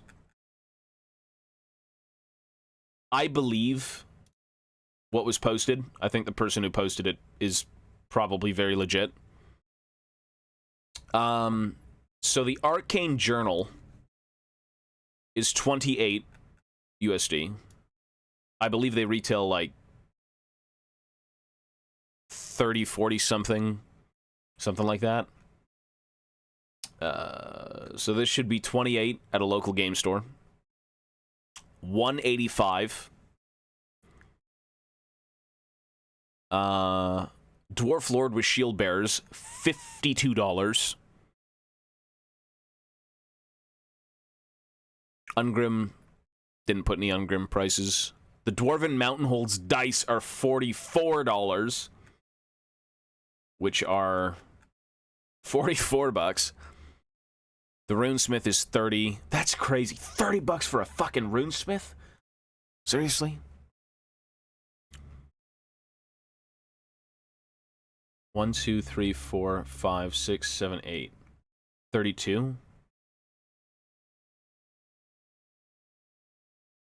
Is this really 32 miniatures and not... Oh, you know what? Okay, 32 versus 20. These are all supposedly $85. 85, 85, 85, 85.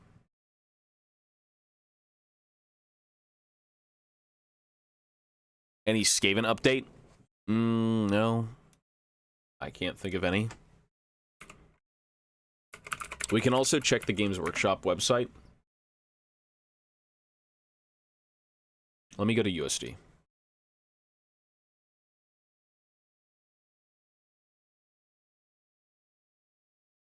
So we are on the GW website.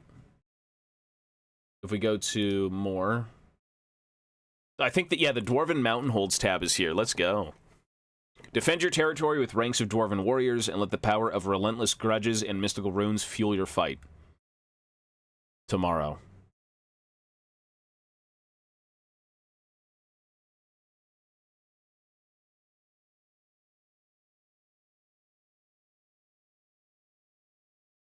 $85. Yep, they're going to be $85. There's no reason it wouldn't be $85. Looking at this shit, $85 for an Orc Boy mob. And you know what? This isn't even local game store prices. This is GW prices, come to think of it. Yeah, these are just GW prices. I thought they were different, to be honest. That's nutty. That's a little crazy, yeah. $85. I mean, you get a lot of fucking Orc Boys, though. Actually, they're all the monopose ones from, like, 4th edition. 38 Orc Boys. $85. It's the old sprues as well. I miss these minis, though. The Error Boys were so good.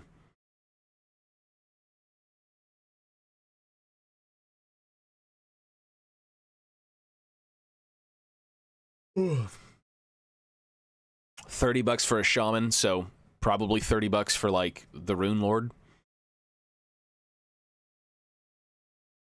It is. It's very hard to justify this. Yeah, Glorious, take it easy, man. Peace, buddy. Damn, this shit gonna be expensive. What the fuck? Thank God I don't need infantry. Thank God I have all of my Dwarven infantry from years past.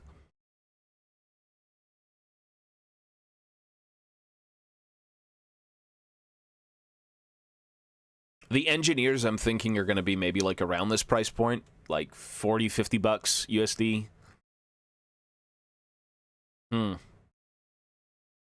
The Shaman is 15, though. I guess he's a metal sculpt.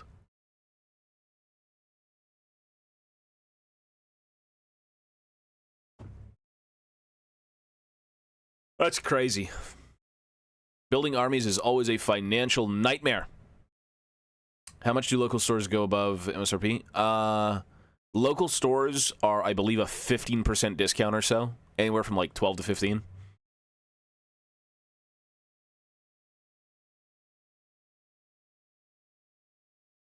So, you know. I don't know who looks better, the Troll Hag or Alawi. You don't like Big Titty Troll Hag? This was a Trish Corden sculpt.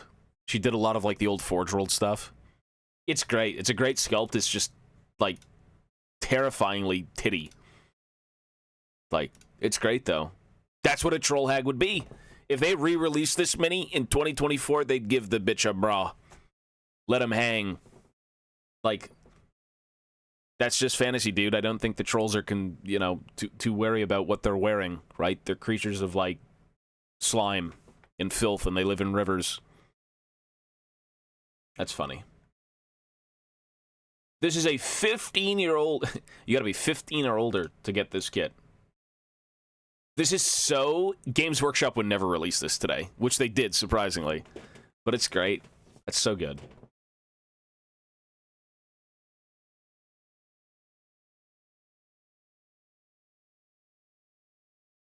$85. $65. Damn. Cool.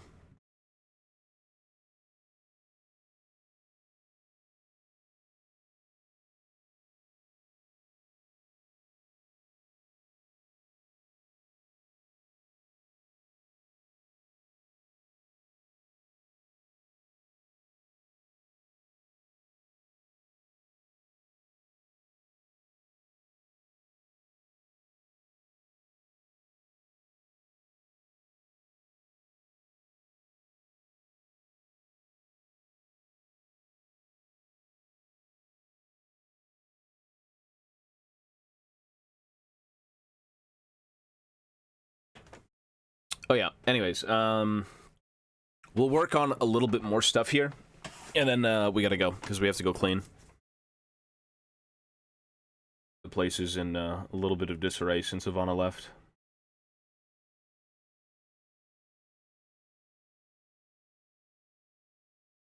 Bro, that Mochi nose. Do you like him? What is this fucking dog? What is this creature, man?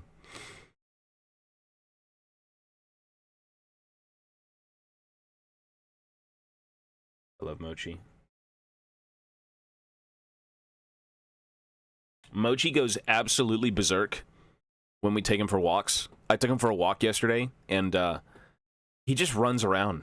Just runs around and goes fucking crazy. Not outside, but like before you even take him for the walk.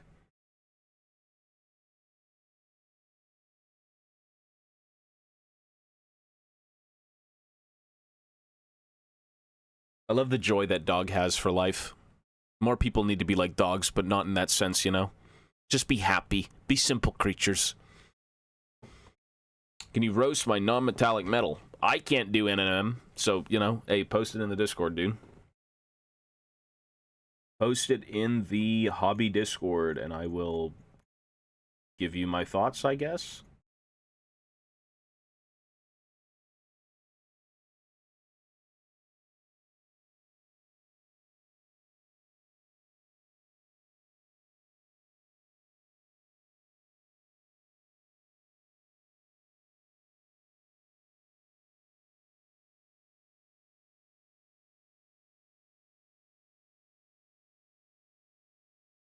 Posted it? Yeah, gotcha.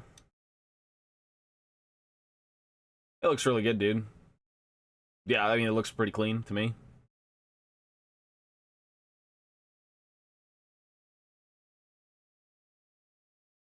It's gonna, the video quality's like not.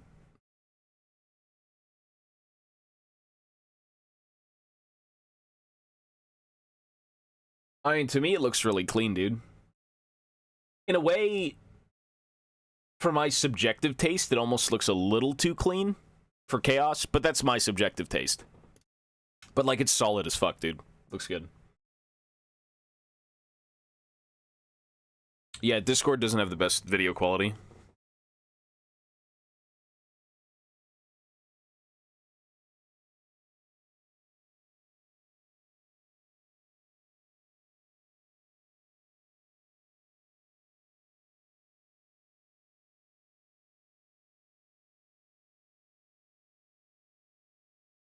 Oh, you did the Vashtor too. Yeah, yeah.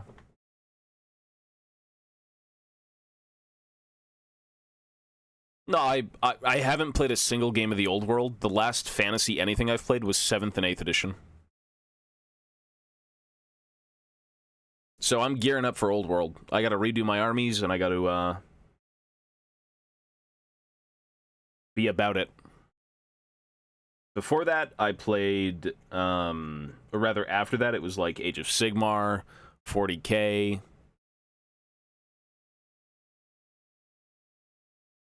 So.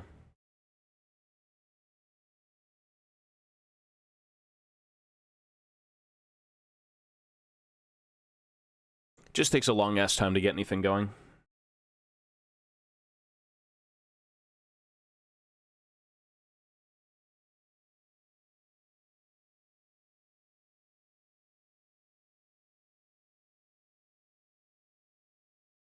In my younger days, I would build an army over a weekend, build a unit in like 20 minutes, you know, hastily chopping shit up and whatnot, but I'm not really in my younger days, and I kind of take a lot longer to get stuff done.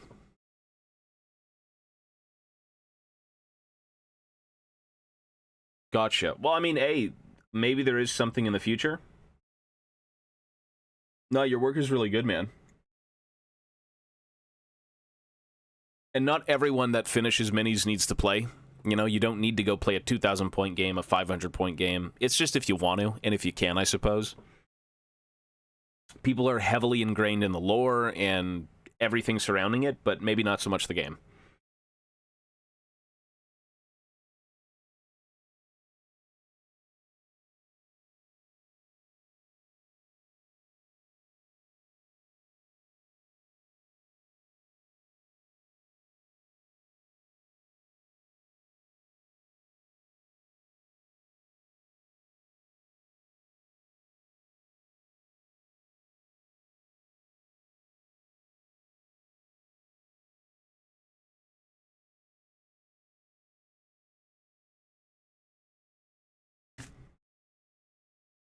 I'm not playing anything.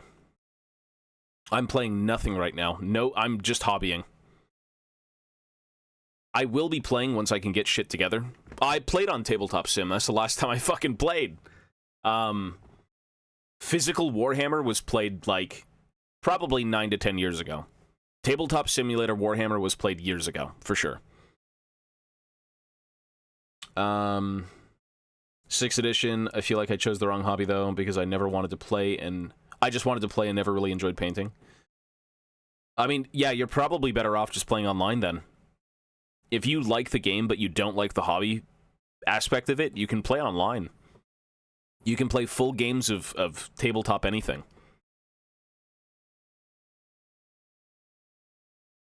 Because there is a level of, like, effort that goes into hobbying. If you hate hobbying and you want to play physical tabletop, you still need to paint your minis. You know, you could fucking airbrush them, do whatever, do this, contrast paint. Just get it out of the way. But it still is effort, and it still is a bit of time.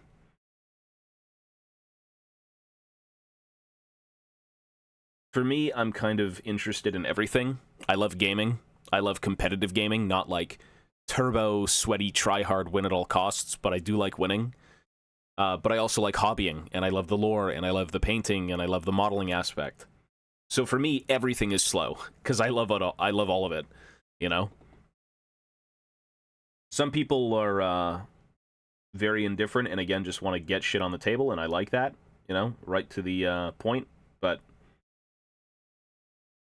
that's not really my thing.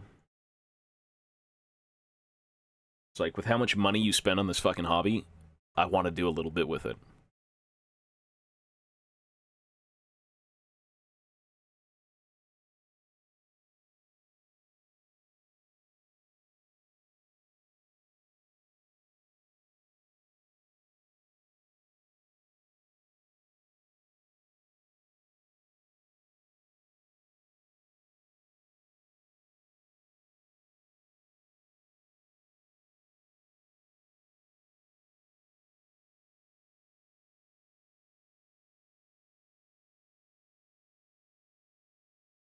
Oh, you want to play in person? Yeah, then I mean, fuck, slap chop, contrast paints, like airbrush.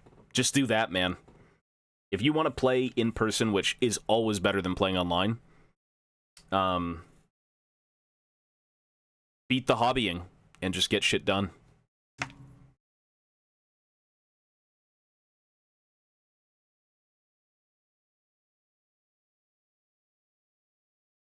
I found you. I'm here. I've advertised this channel countless times. If you can't find me, you maybe find me here.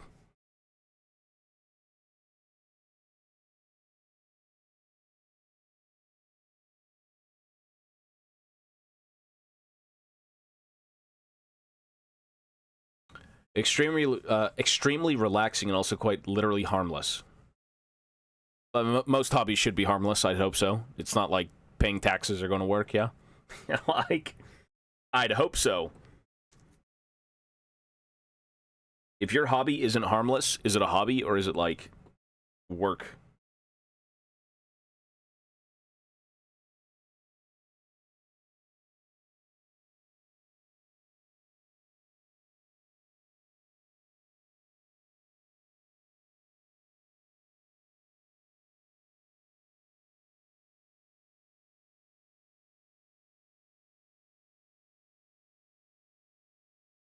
It's like, yeah, my hobby is, diffusing landmines with my teeth. It's not as harmless as painting.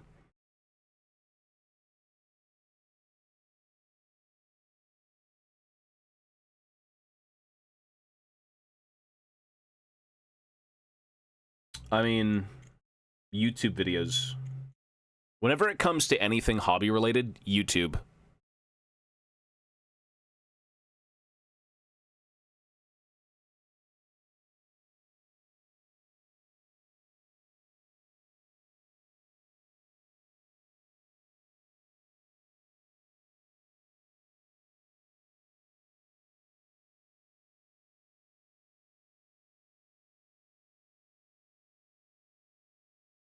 Yeah, you can, I mean, what do you think streaming Warhammer typically is? It's like just a hangout? People people are more motivated seeing other people do things, I find. Right? Not everyone is like that, but if you're someone who's kind of slow with your hobbying and you're always indecisive on, you know, I do this, I do that, or whatever, like, I'll do it later. Seeing other people be productive can give you productivity as well. Because it's like, if they can do it, I can fucking do it. If you need to get through any hobbying, watch this stream for an hour.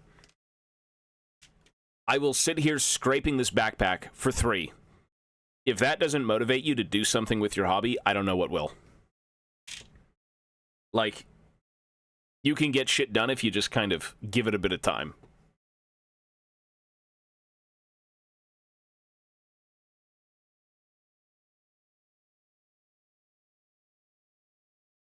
But I get it, you know, Warhammer's kind of a social hobby, and you kind of want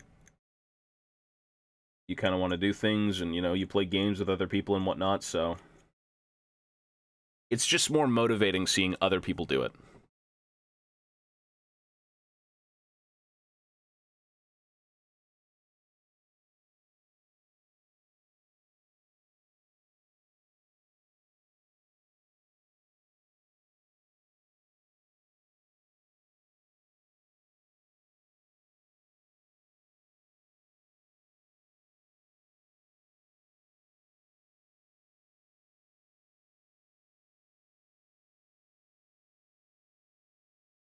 Mochi could be a dwarf. If they brought back initiative in AOS, isn't it just whoever, it's like turn by turn, right?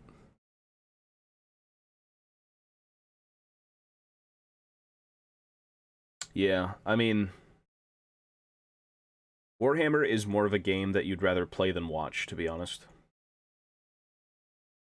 The fun is rolling the dice and seeing cool-ass armies.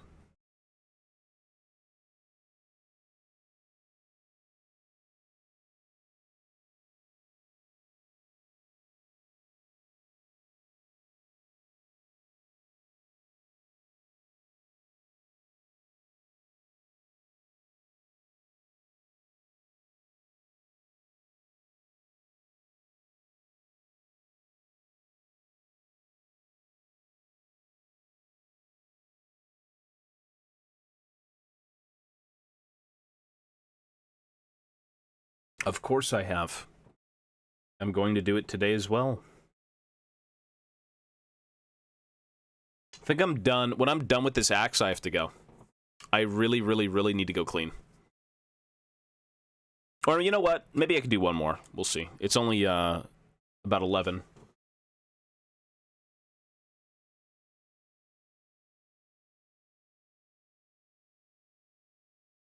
How often do you get the itch for hobbying?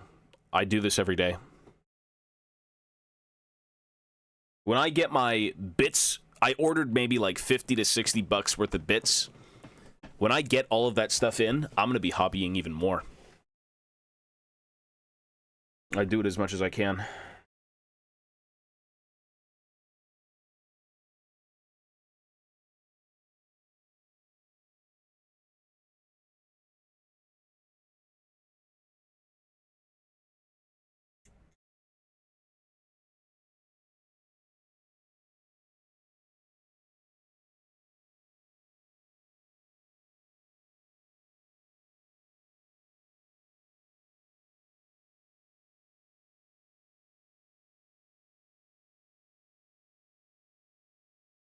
Yeah, Dingo, peace, buddy. Take it easy, man.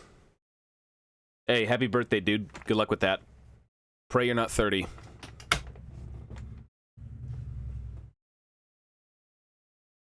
How does it work? You unpack it and paint it, and then you play with it? You build them, you paint them, and then you can bring them in and play with them. Like, in a legitimate, like, tabletop game. You just bought all the omnibuses? What does that mean?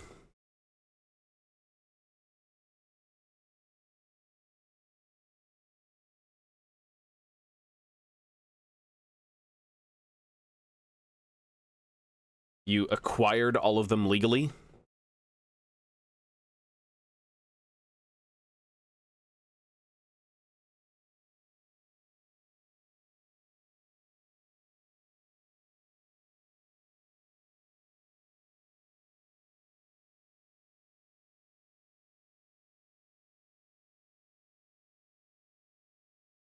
On the Sea by Tungsten. Yeah, the Goat Trek and Felix books are pretty good. I do love them.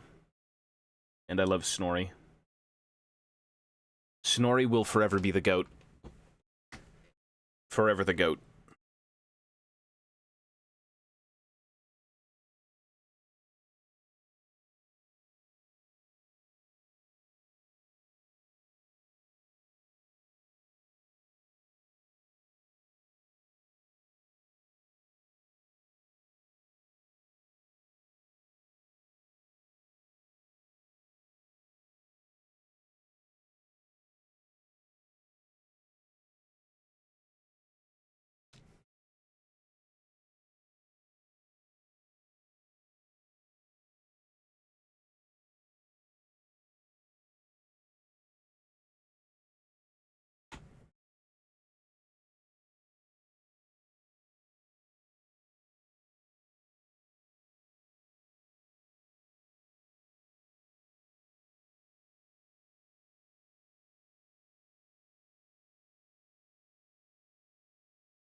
Lurk Snitch Tongue. Yeah, I'm pretty sure his tale ended in the King stuff, right? He never made it to, like, Nathan Long's Go Trek and Felix. That was, like, really early on. If I'm not mistaken, correct?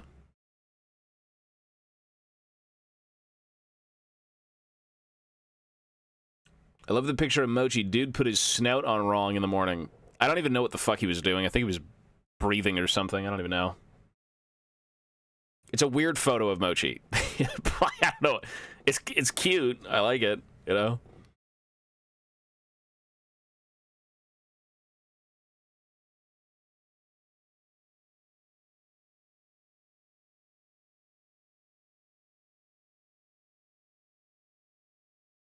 I don't know what he was doing with that nose.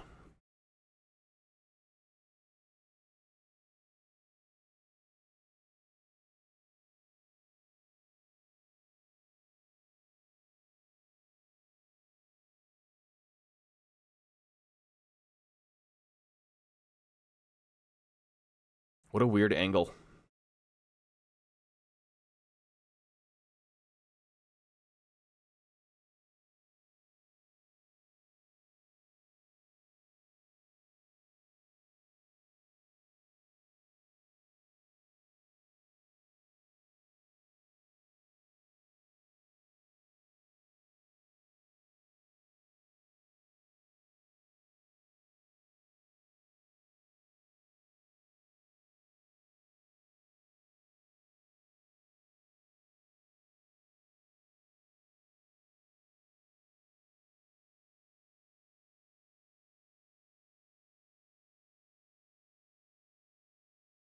Great weapon.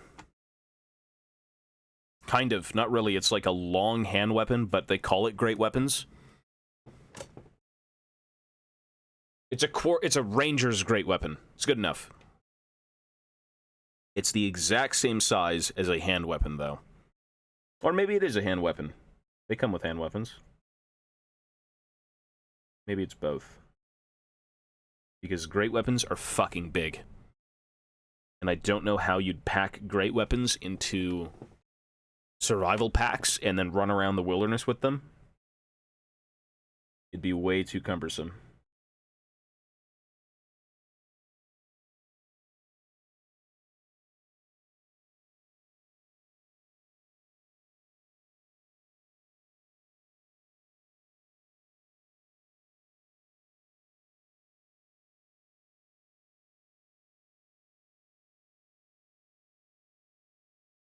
I'm going to make Mochi an emote. So Ivana gets back today, and she's the one who kind of cooks up the emotes, so I'm going to have her, like, cut it out and make it bigger. That's going to be a Mochi emote. Yes. I think it's going to be Mochi Sniffa. And I can maybe animate it so it, like, moves up and down like he's sniffing you. That'd be funny.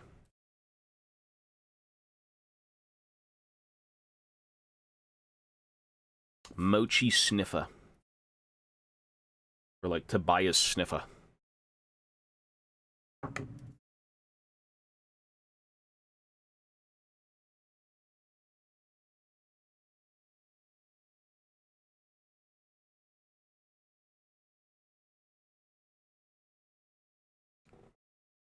All is well. We got new Dwarf news, even though it wasn't very exciting, but we did get new Dwarf news. So all is well.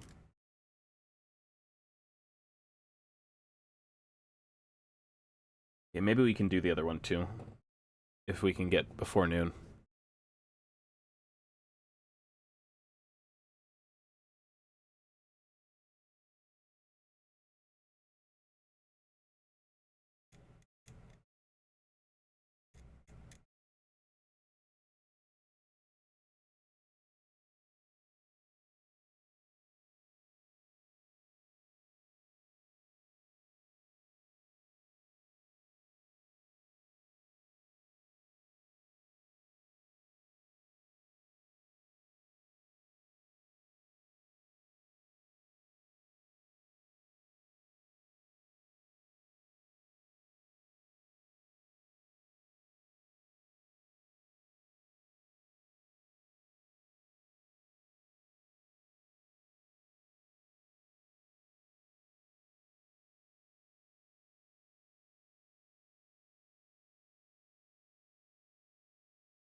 You got me removing mold lines on my new 8-bound models. You should be removing them anyways, man. Fuck. You know how much you spend on them. It is worth it. It's a tedious shit process, but when you spend damn near $100 on something, I find it worth it. Whatever makes you happy, whatever you like.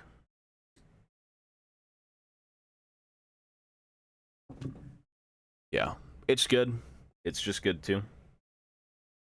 Makes the Mini look more believable, I suppose, and no obstructions with painting is always good.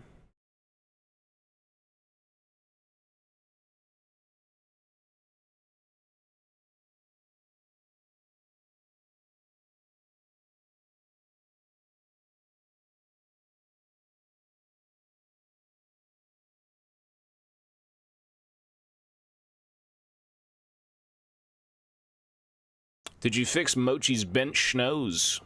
Not right now. I think he just moved it back into place. I think he's good.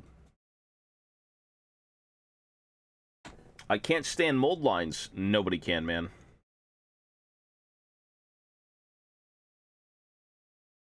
They're just a normal part of the... I should be dipping this in water, man. These fucking particles are not good.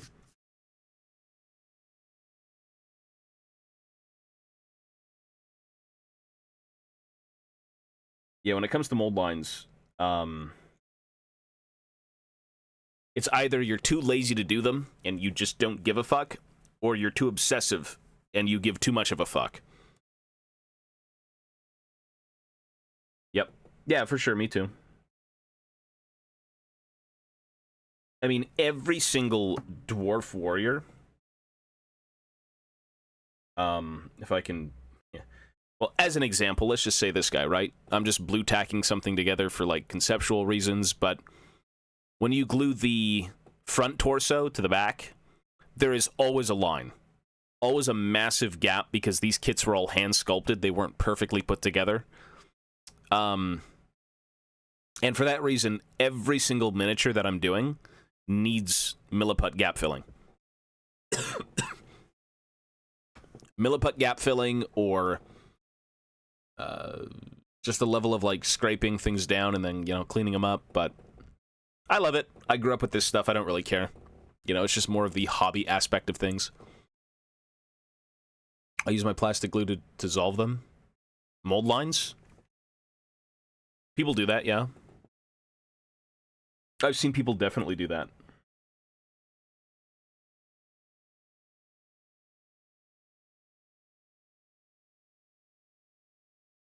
My only gripe with using plastic glue to dissolve certain things is sometimes it leaves a texture.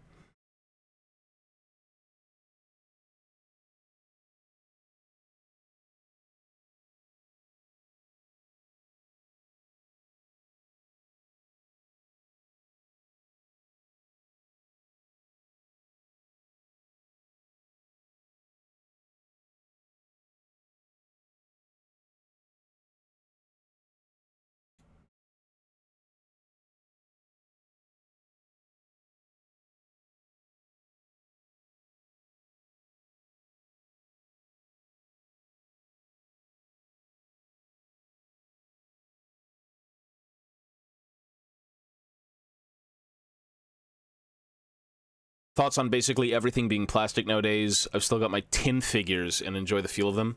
I love metal minis.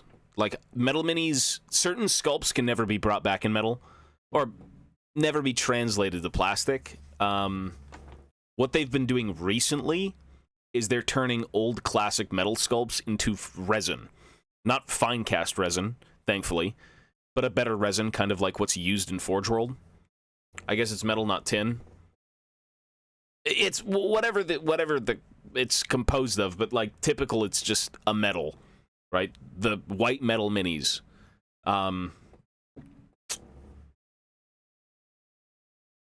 a big person in like converting. I love fucking things up and making them new and making them cool. For that reason, I don't like metal. But some of my favorite sculpts, let me go get them. Some of my favorite sculpts are all in metal. Where did I put them?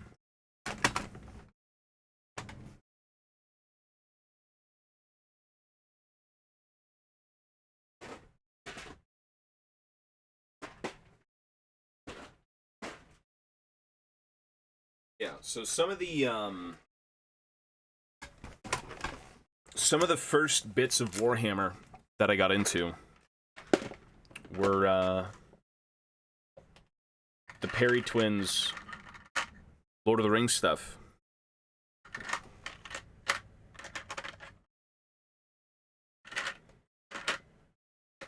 So, like, here are some of the Lord of the Rings sculpts. Oops. From early 2000s. I mean, there's so many good metal sculpts, though, right? Like,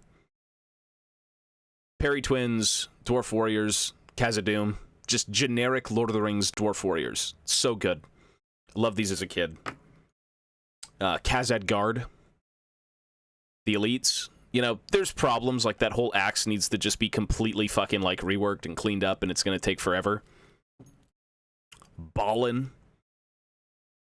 Good old Balin. Generic Dwarf King. So, I don't know. It's just, I like metal, but the process of working with it is so garbage. It's incredibly hard to convert, incredibly hard to clean up, and it's just not... It's not fun, but I can understand the nostalgia and the weight and the feeling of having metal, you know, as a mini. Because I did grow up with a lot of metal minis. Like, I was buying blister pack after blister pack of things to, like, make an army. I wouldn't even say rough to paint. Break easily, yeah. I use so little most of the time, any texture gets covered with primer. Well, there you go, that's good then. Hey, whatever works. Whatever works, and you can be happy with your product, that's great. Old Metal Lizardman Salamander. Yeah, a lot of the, I wouldn't be surprised if you're going to be able to buy that soon again, in metal.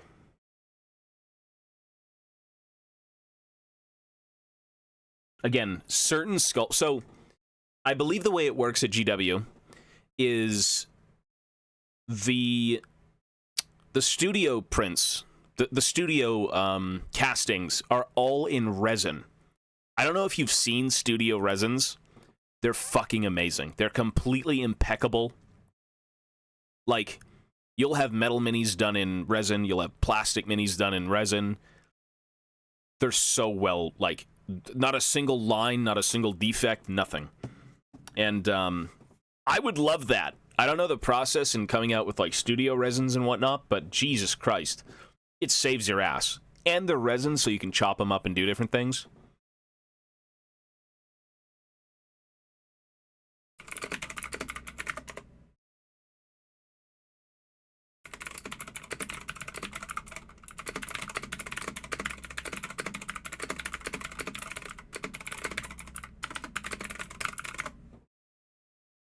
But, you know, there's also that level of, like, nostalgia. People love old minis. If you've grown up with it, you're going to revere it more, you know? It's going to bring you back memories and you're more fond of it.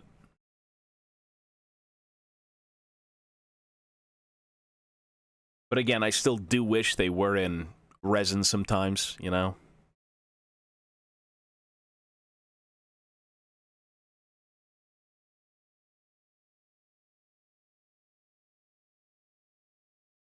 I don't really know if it'd be possible to kind of make it in plastic. That'd be very interesting if they could, but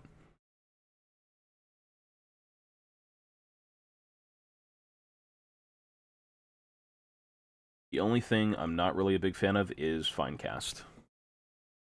For the sake of having to redo the entire model yourself.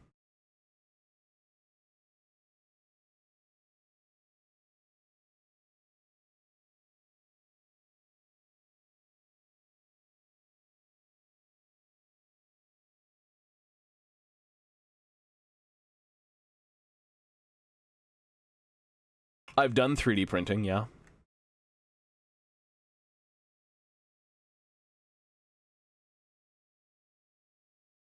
I have done a little bit of 3D printing.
That's good. I mean, ideally, you don't break anything and you don't drop your shit for fun. Ideally. Accidents do happen, though, but I don't think I'm really big into 3D printing. For me, the idea of being able to create something at home and then print it is the most appealing. Making your own bits, making your own way with stuff, you know?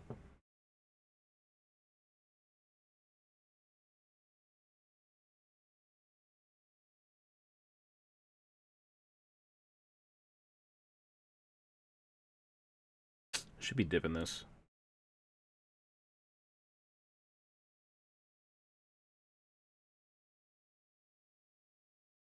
Zach, yo, buddy.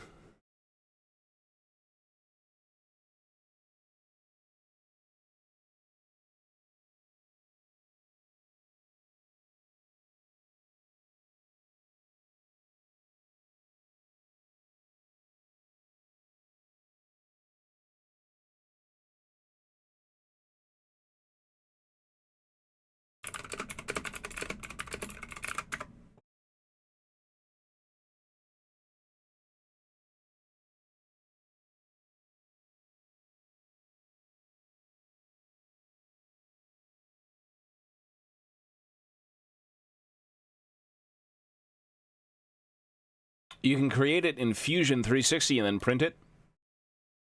You can do a lot of different things, a lot of different programs.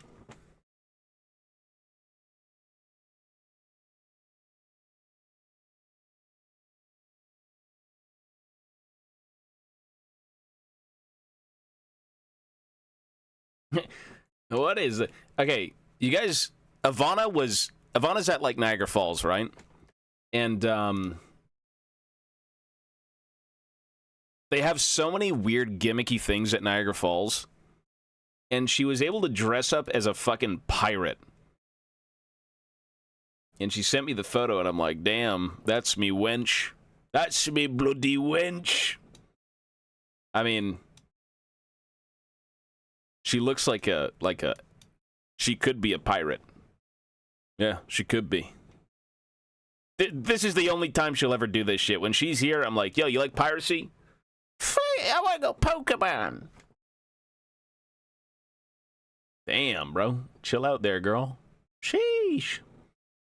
Crossover with GP and MF.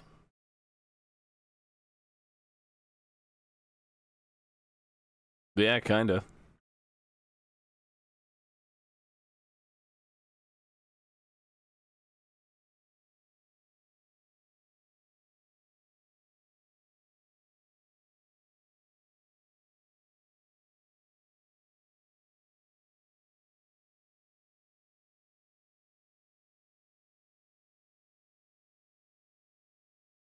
Oh, I'm feeling way better. I shat my guts out like 20 times. We're way good, dude.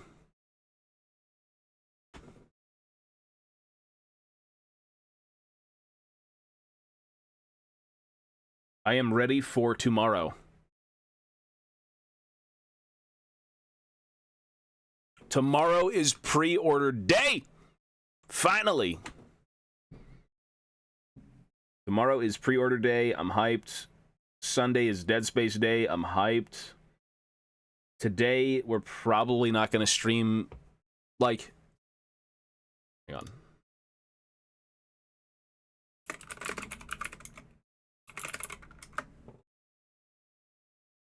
I'm only going to finish... I have time to probably do this one.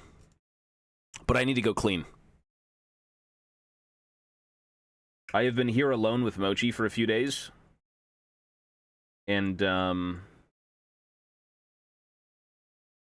let's just say me and Mochi are kind of stinky together.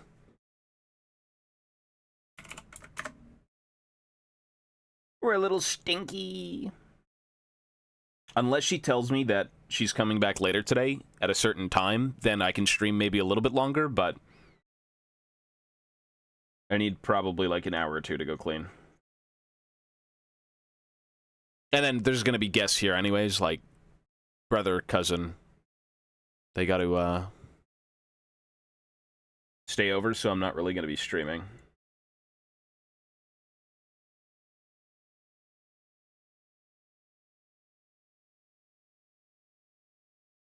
Washing Mochi stream when?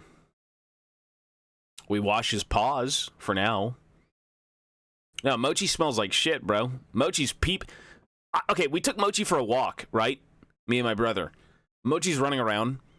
He, you know, lifts his little fucking leg up to go tinkle on a tree or whatever. This guy's, like, he starts pissing on his leg.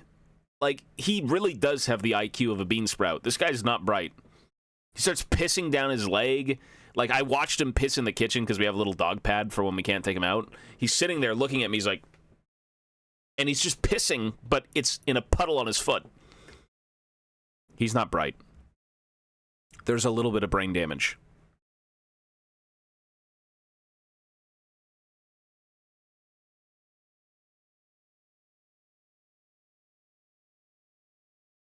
He's asserting dominance. Yeah, he's showing how smart he is.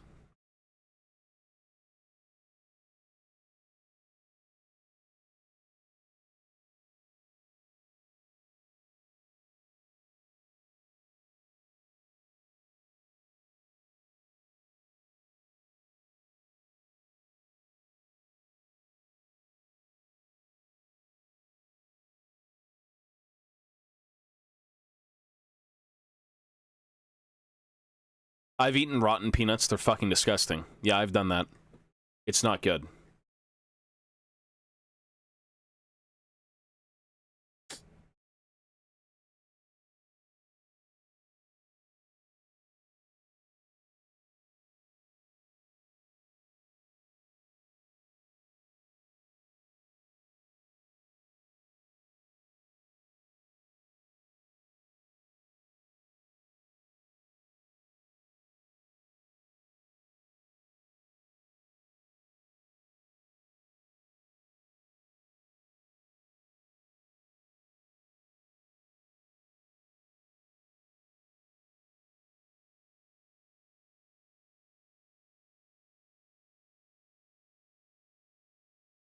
I use Sprue Goo 24/7. I was literally just about to use it on this.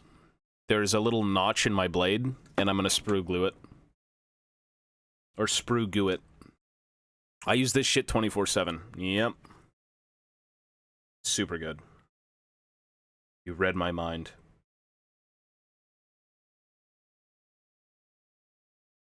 Not so much gap filling, though, but more so minor repair.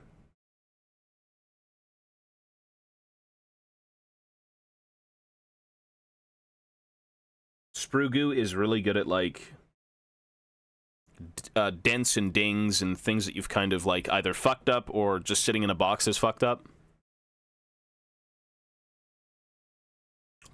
I had Lincoln Logs. Play Mobile was, no, too much. Lincoln Logs for sure, though. Lincoln Logs smelled amazing as a kid. Oops, I just touched this.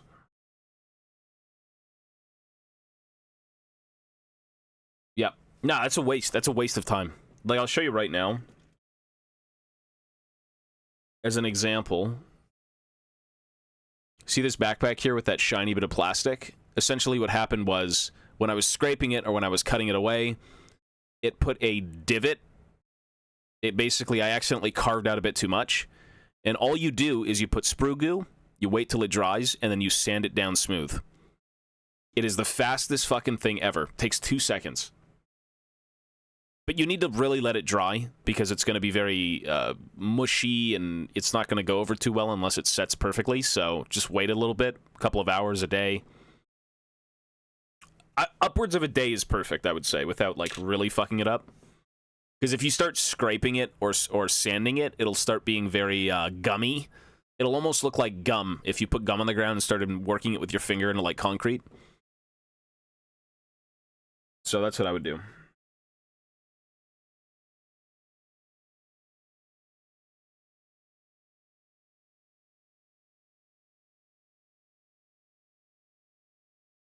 You can use it to, like, re-sculpt things as well.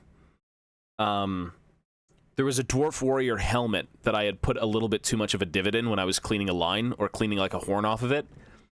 And his helmet was kind of,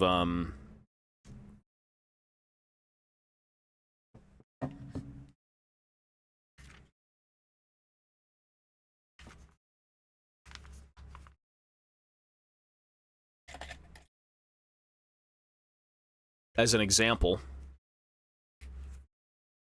say this is a Dwarf Warrior helmet, right? What I accidentally had done was that I made the helmet like this. Okay? So this is what it should be. This is what it was when I cleaned it up, right? There was a mold line going from, like, here to here. And when you scrape it, you know, sometimes you go a bit too hard, or, again, in this case, there was also a horn. So horn, horn, and I guess when I was carving off the horn, I went too deep. What you would do with Sprue Goo is you would take this, except you would plop a giant blob, kind of like this.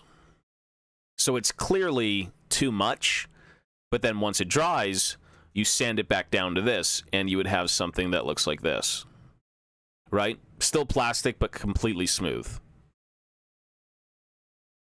It's amazing. It's really good. It's better than using Milliput, because you gotta mix the Milliput, you gotta fucking isopropyl alcohol it down to make sure it's smooth. It's a waste of time. Sprue Goo is incredible for, like, working on any sort of plastics, repair, stuff like that. A 3D editor, IRL. It's just good. It's really fucking good, man. I've used it for so many things. It's like, I would even say if you're working on plastics and like the modeling aspect of things and you want things to look a little bit more cohesive and, you know, just smoothed, it's good.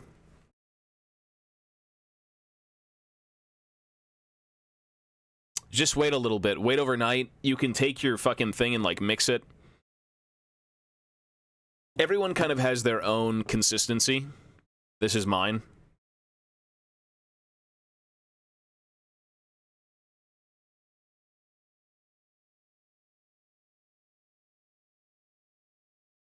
So, yep.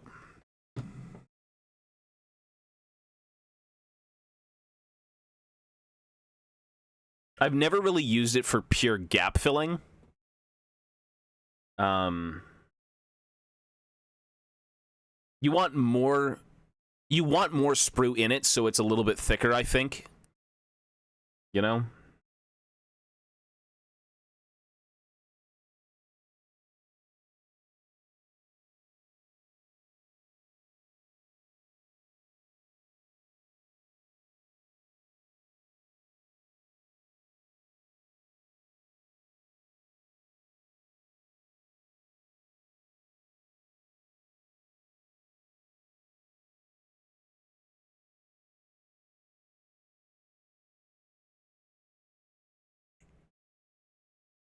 I should be doing this, man. What the hell?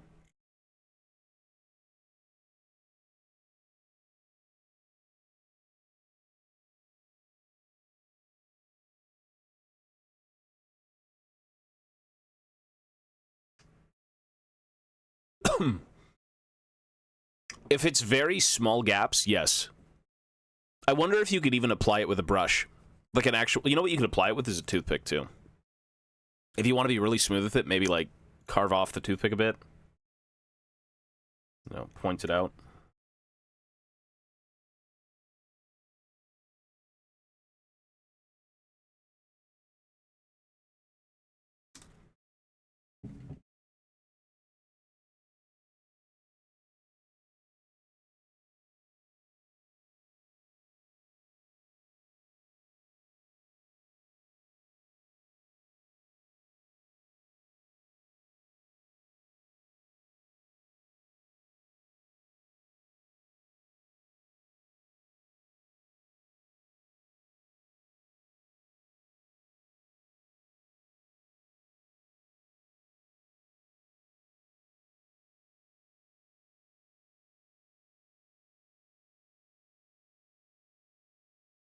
Collab with Henry Cavill.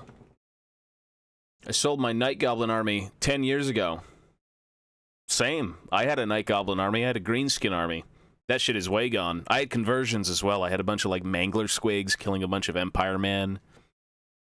I had a big old Mushroom Giant instead of, like, the typical Giant. I loved it. It was great.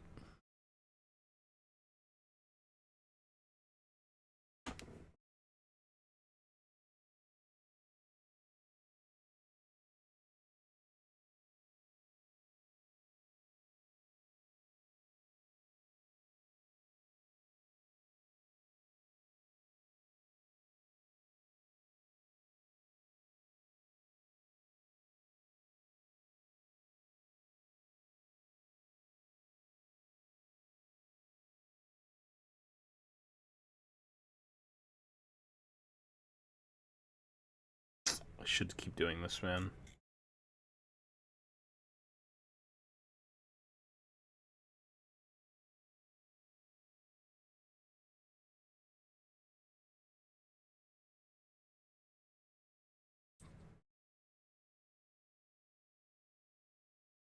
Yeah, good luck with the sprue goo, man. I mean, all we're doing right now with this is cleaning up pieces to make them look better.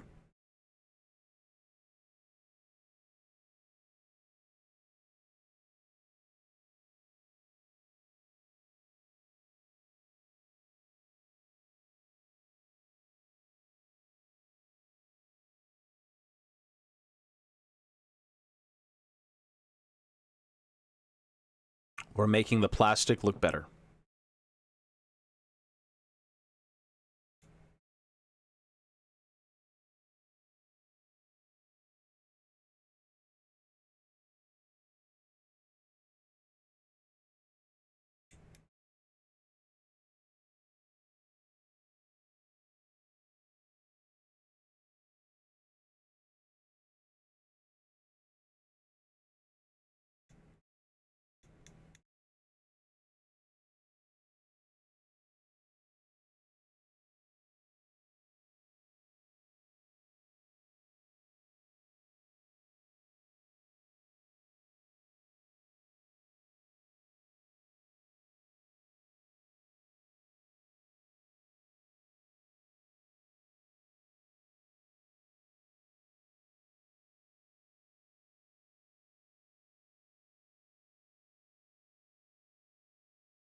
This is literally going to be a bit that sits on someone's backpack. That's all this is. You're just cleaning up pieces that you think would look cool on a miniature because cool is cool, and you like looking at cool things. So we're just kind of working on customization a little bit.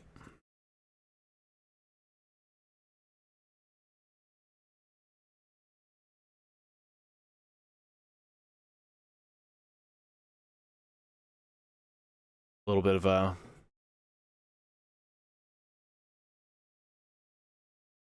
detailing.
I got scammed! Army Painter Grass Tufts. I have owned some of those, and they were okay for when I had them. Thankfully, I'm not using grass tufts on anything. Yeah.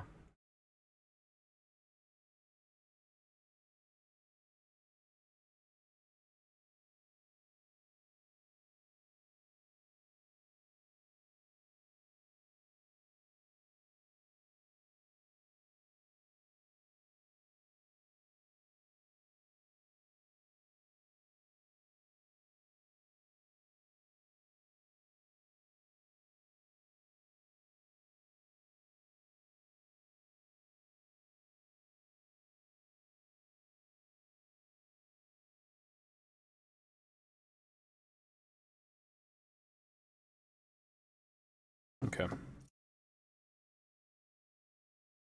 me try and gauge what this could look like in a sec.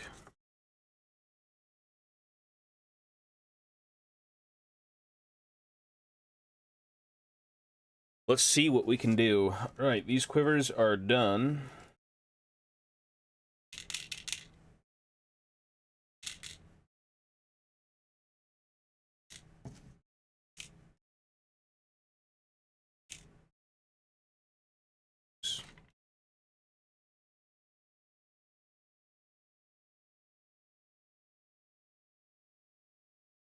Hmm.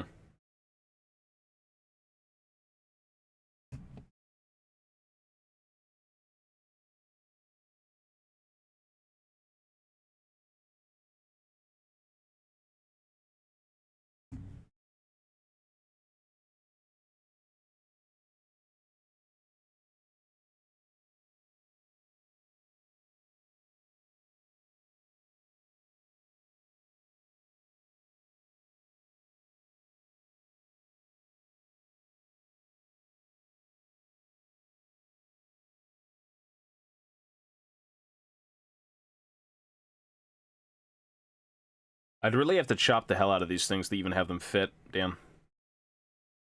Not that that's a problem, but like, as a pose option?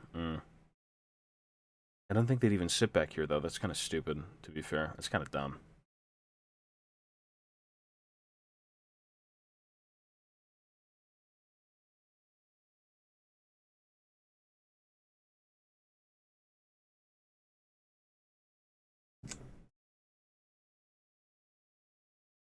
I should sculpt this down, actually.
How the hell would you sheathe a great weapon on your backpack? Is that even normal? How to store axe on backpack. I'm just gonna type that in. Maybe there's some sort of real world thing. Oh, interesting. Okay.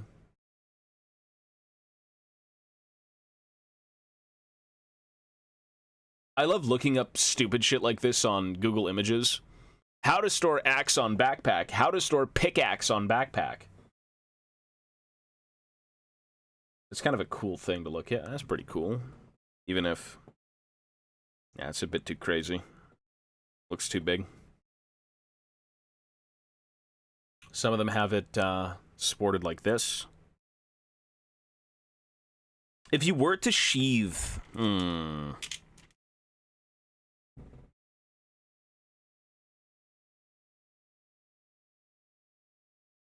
Interesting.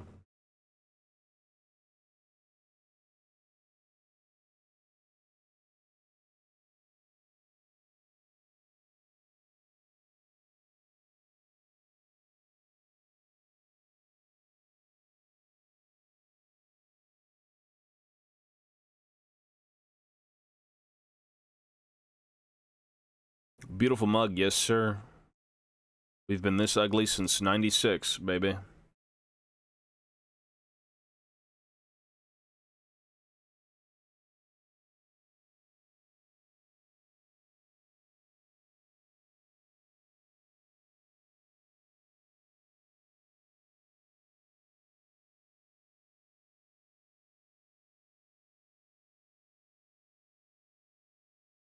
Looks so just too cumbersome. Way too cumbersome.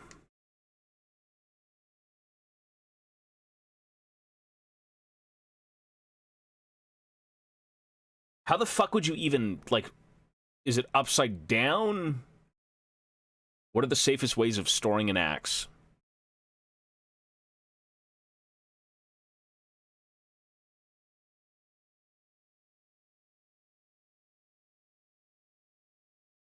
Well, we're talking great axe, large axe. People do have them on their waist, but like this is sometimes what they have.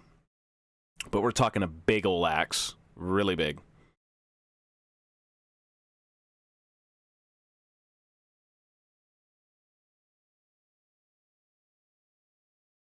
Sometimes people have them like in the real world.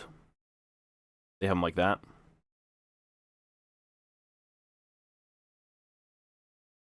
Which just looks so absurd.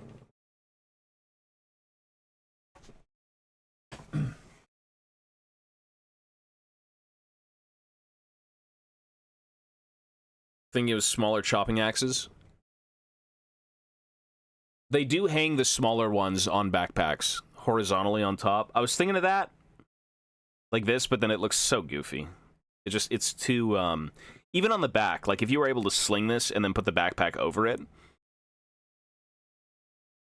I maybe like that idea, but again, I'd have to really chop it down to make it work because it's just too much going on.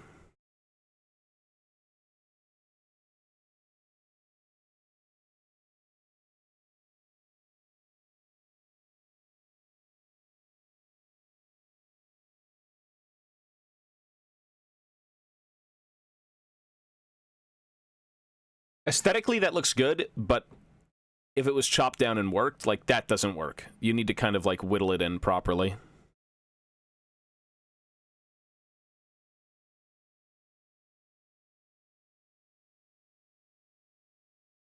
Horizontally above your ass cheeks? Yeah, like this, right? It's just, it's too long, I think is the way to go about it. Like, I can have smaller axes.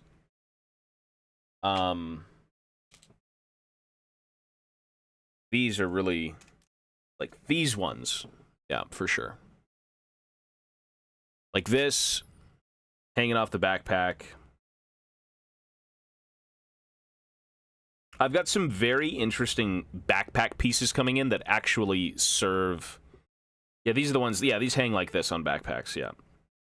To me, these are throwing axes. This is not a great weapon. Or it could be a hand weapon, but...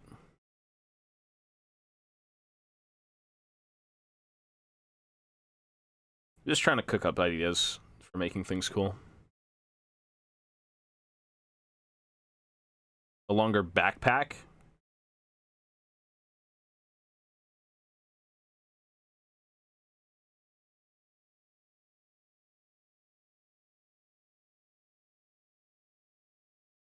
Oh, handle for the axe. Yeah.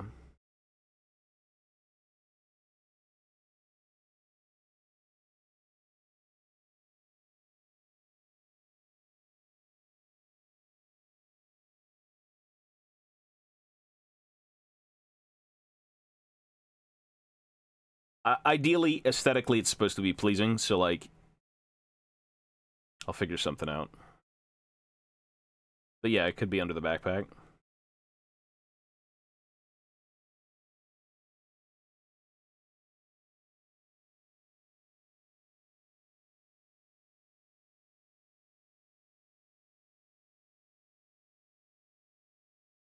I don't mind the look of that.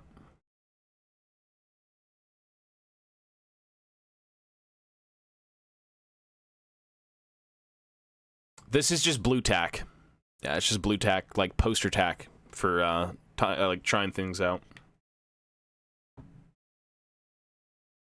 So this won't set.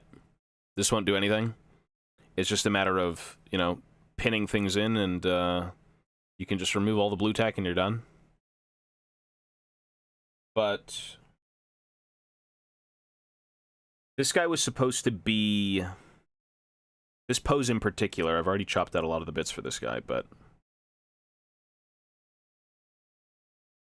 He was supposed to have fired his crossbow. I'm making 20 rangers, scouts, you know, whatever.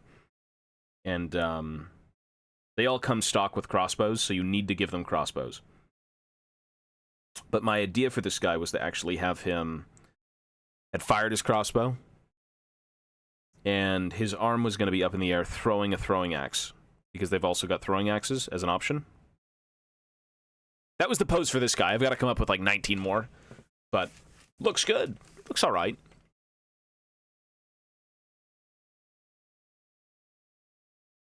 Gotta get me cousins some of that in that case. It's good. Like, blue tack is good. You can find it at the dollar store, dude. Or white tack, poster tack. It's just for conceptualizing things, right? If you're really big into customization, it's great because you can kind of just pin things together and get like a general idea of how things might look.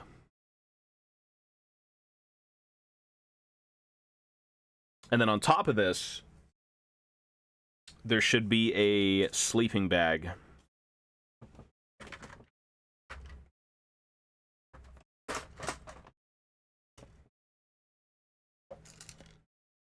So this bit won't be used because this one doesn't work. It's more of like a saddlebag thing. It's too flat, but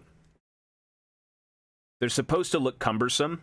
They're supposed to look like they've got everything they need on their backs and on them to live out in the wilderness, you know, because that's what they do for most of their lives. They're just out and about in the wild.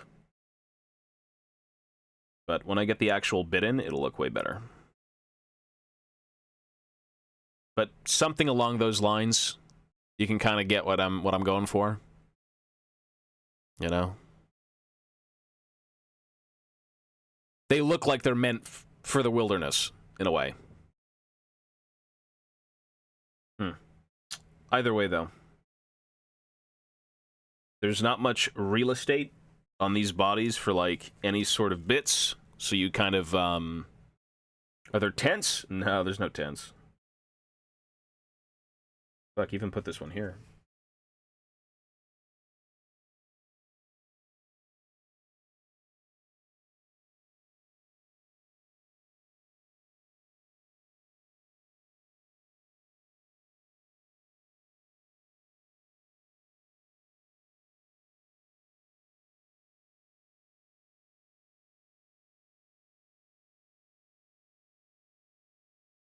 Something like that. Like, this is just, it's getting too much at some point, because, like, you know, you got an axe, you got the quiver, you got the backpack, you got the crossbow. It's like, fucking hell. You don't need all that. It's just too visually muddy now, but... yeah, rangers are supposed to be pretty weighed down. That's a quiver. Yeah, that's for the crossbow. That's his bolts. But this is, again, this is just a mock-up idea. A lot of the backpacks I had ordered, I think I got like 10 of them for $7.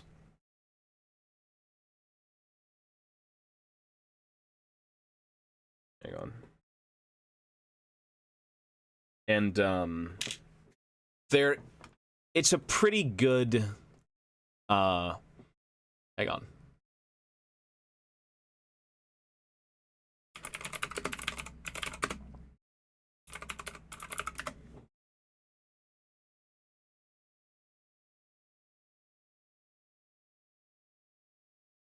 It was this bit. So there's a bunch of these bits. This is the Catachan backpack. Rotation.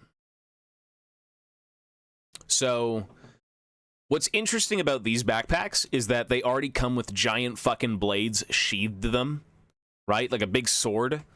But what I'm gonna do is chop out the sword, and then maybe have the great weapon sheathed on the side, or even the crossbow if the guy wants to hold a great weapon. And then, you know, kind of work it out and make it look a little bit more dwarvish, right? Instead of the little canteen, you can have a mug. You could just chop the canteen off completely. I've got little pickaxes coming. I've got little spades coming. Things that rangers would just use. And so I'm going to try and deck out their backpacks as much as I can to make them look unique. Or these. Where did that go? As like a, yeah, you can cut the strap. You could do that. You could just literally glue the pickaxe. There.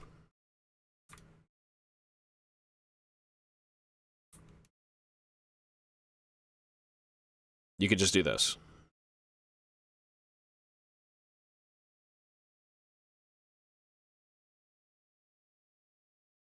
You know what I mean? You can see the vision. Yep. Exactly. Perfect. It works out. Hey, nobody wants these backpacks. I'm yoinking them, dude. These backpacks are old, and they're for Catachan jungle fighters. Nobody wants them, so I took them. Cheapo. Yeah, exactly. As long as it works. And boy, is it working. But the idea is there, and, yeah. Just different backpack variants, I suppose.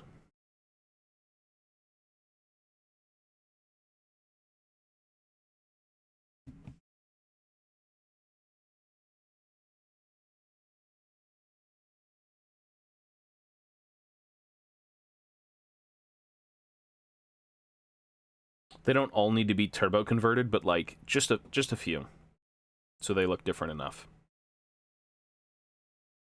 Blue tack, poster tack, dollar store, like blue putty, like really cheap. Amazon, anywhere. Nothing expensive. It's just like craft things. Yeah. But I mean, damn, look at that, eh? Simple. Simple ranger. Got his quiver, probably gonna have a fucking throwing axe in his hand, you're good to go.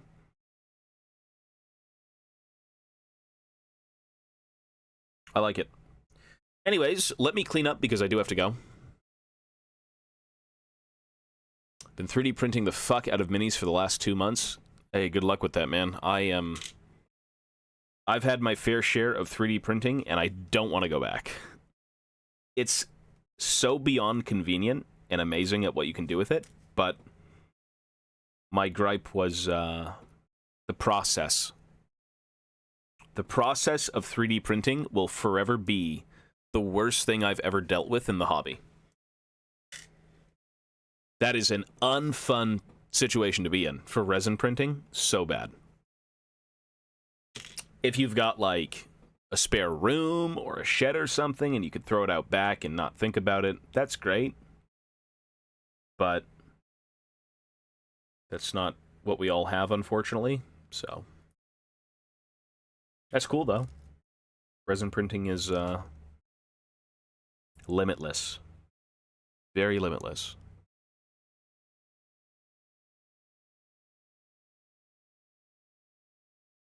Wonder if I can, like, the crossbow on his back like this? Like, damn.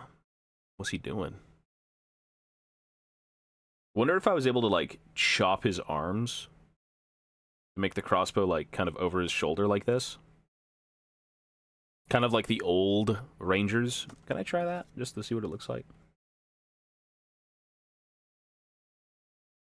So, you want it down like this.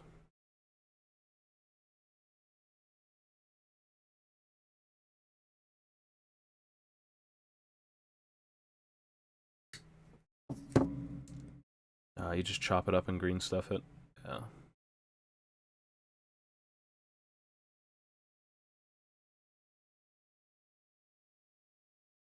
The detailing on these sleeves is just nothing. There's no detail, so. Just to see what this would look like, because that'd be a cool little conversion bit. If I was going to go this route for this guy.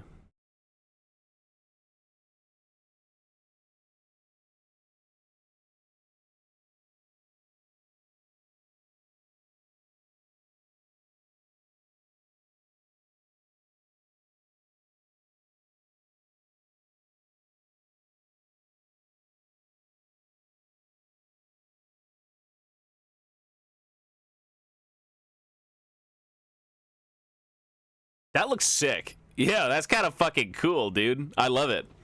That's badass. That's very reminiscent of, like, the 5th edition Dwarf crossbowmen. That's sick. I love these little basic, like, basic bitch kits. That's what they are. They're basic bitch kits. There's nothing crazy about them. That's dope.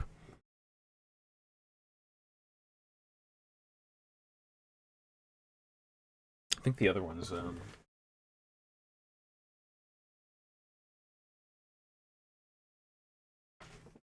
you can kind of do, those guys are the crossbowmen from, like, 5th edition, I believe. All of them got them over their shoulders. Yeah, this is so easy to do with green stuff. So easy.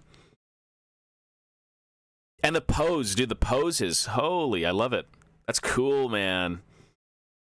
It just gives them so much more flavor, so much more life. It looks like they're actually breathing.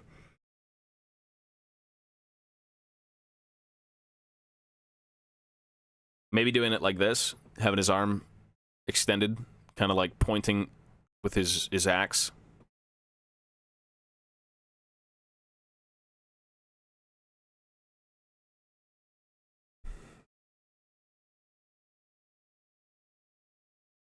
I'm gonna do this for some of the Rangers. That's fucking great. That looks dope. Having the other arm relaxed. Yeah, you could literally give him, like, something like this. I mean, the only, like... Or, you know, your typical, like, whatever it may be. That's cool. Yeah, that looks cool, dude. That's awesome. Little bit of dwarven ingenuity. Converting. And then you give him the backpack and see what he looks like with the backpack. Yeah, the Rangers are fun to make. because they never really had minis that were very appealing to me, so...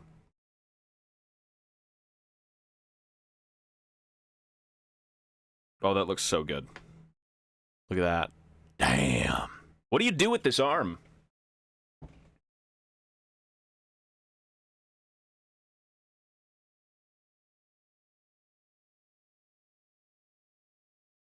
Shit. This is a shield arm. Well, see, I had an idea, because you have to make the sergeant. The sergeant's named Old Deadeye. And so you do need a sergeant. I was going to have a dwarf pointing. There you go. I chopped his hand up. It's just conceptual, but you know. Do you get it? Right? That looks pretty cool. But it was more so going to be, the sergeant was going to be this guy, and I wanted to have his crossbow up in the air with this.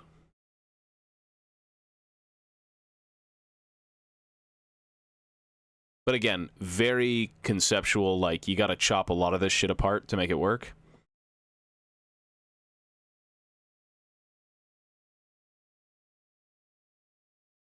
That's cool. I love this kit, yeah. Because a lot of these crossbowmen, like, the quarrelers is what they're called, they really only have, like, one pose. And the pose is just them kind of sitting there with their crossbows, but they all look so... As an example, let me just show you what they look like.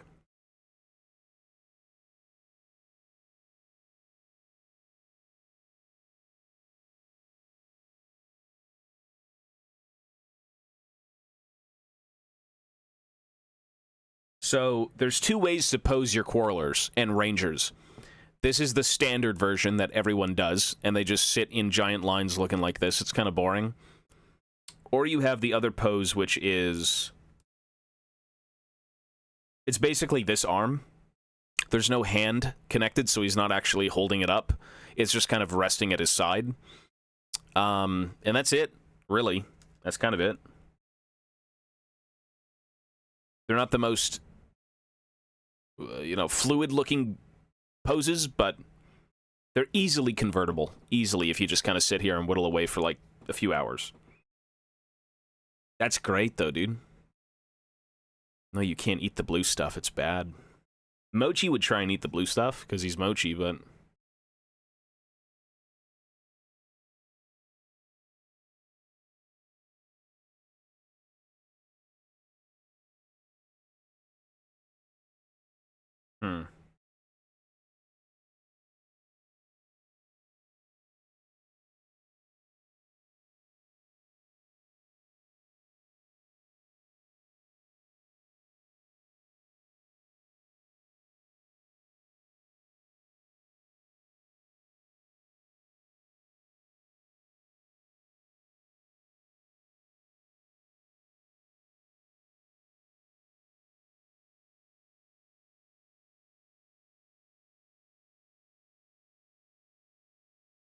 I just wonder what the hell you'd do with this second arm. What's the worst the thing ate? A fucking, like, hot dog wrapper.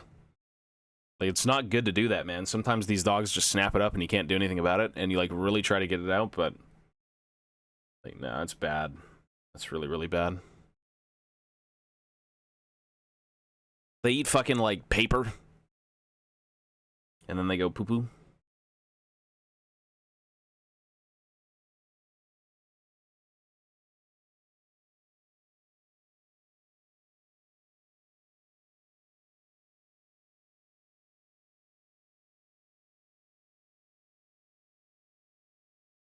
What I could do is have his bolts like this, kind of holstered. Giving him the finger. I mean, I'm going to cut that hand out. That hand's not going to go there. I could maybe shave down this emblem, attach the quiver, and then there's a hand option where I can kind of have him, like, grasping the quiver.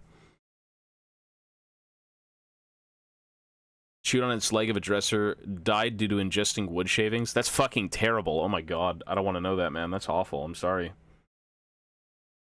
They are kind of dumb, though, but you have to watch them. You want what's best for them and you love them, but, like, sometimes they just do really stupid shit.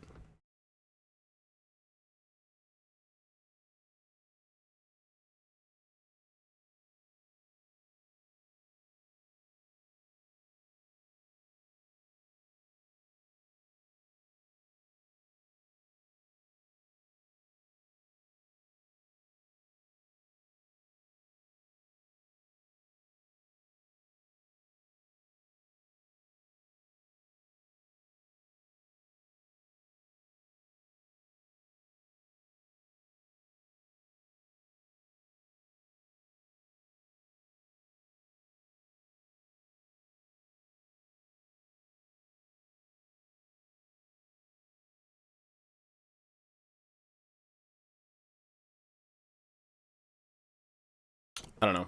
Anyways, I love this. I think it's great. It looks really good. I'm going to try and leave this on my desk so I don't forget about that pose.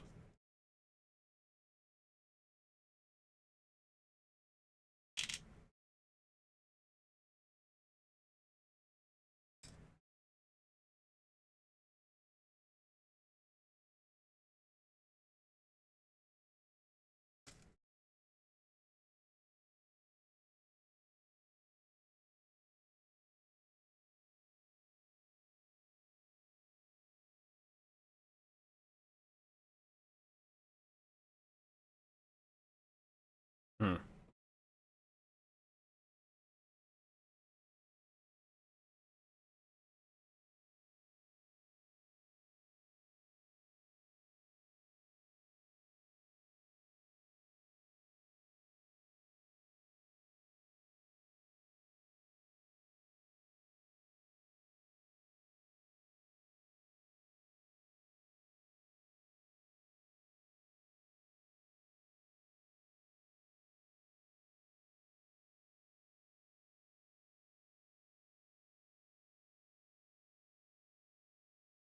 Hmm.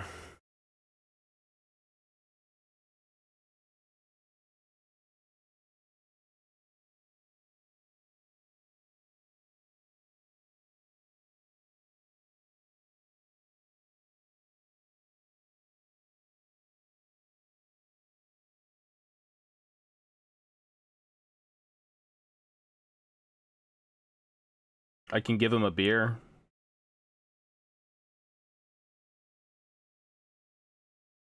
You could literally chop his hand off and give him a beer like he's taking a break.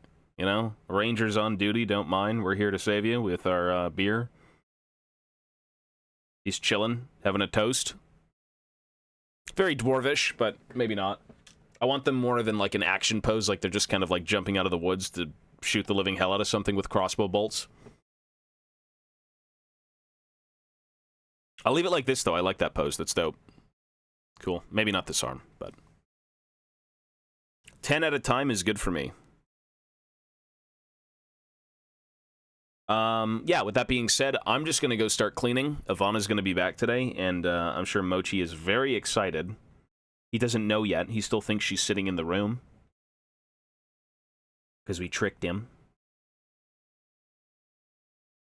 And, yeah, give the beard...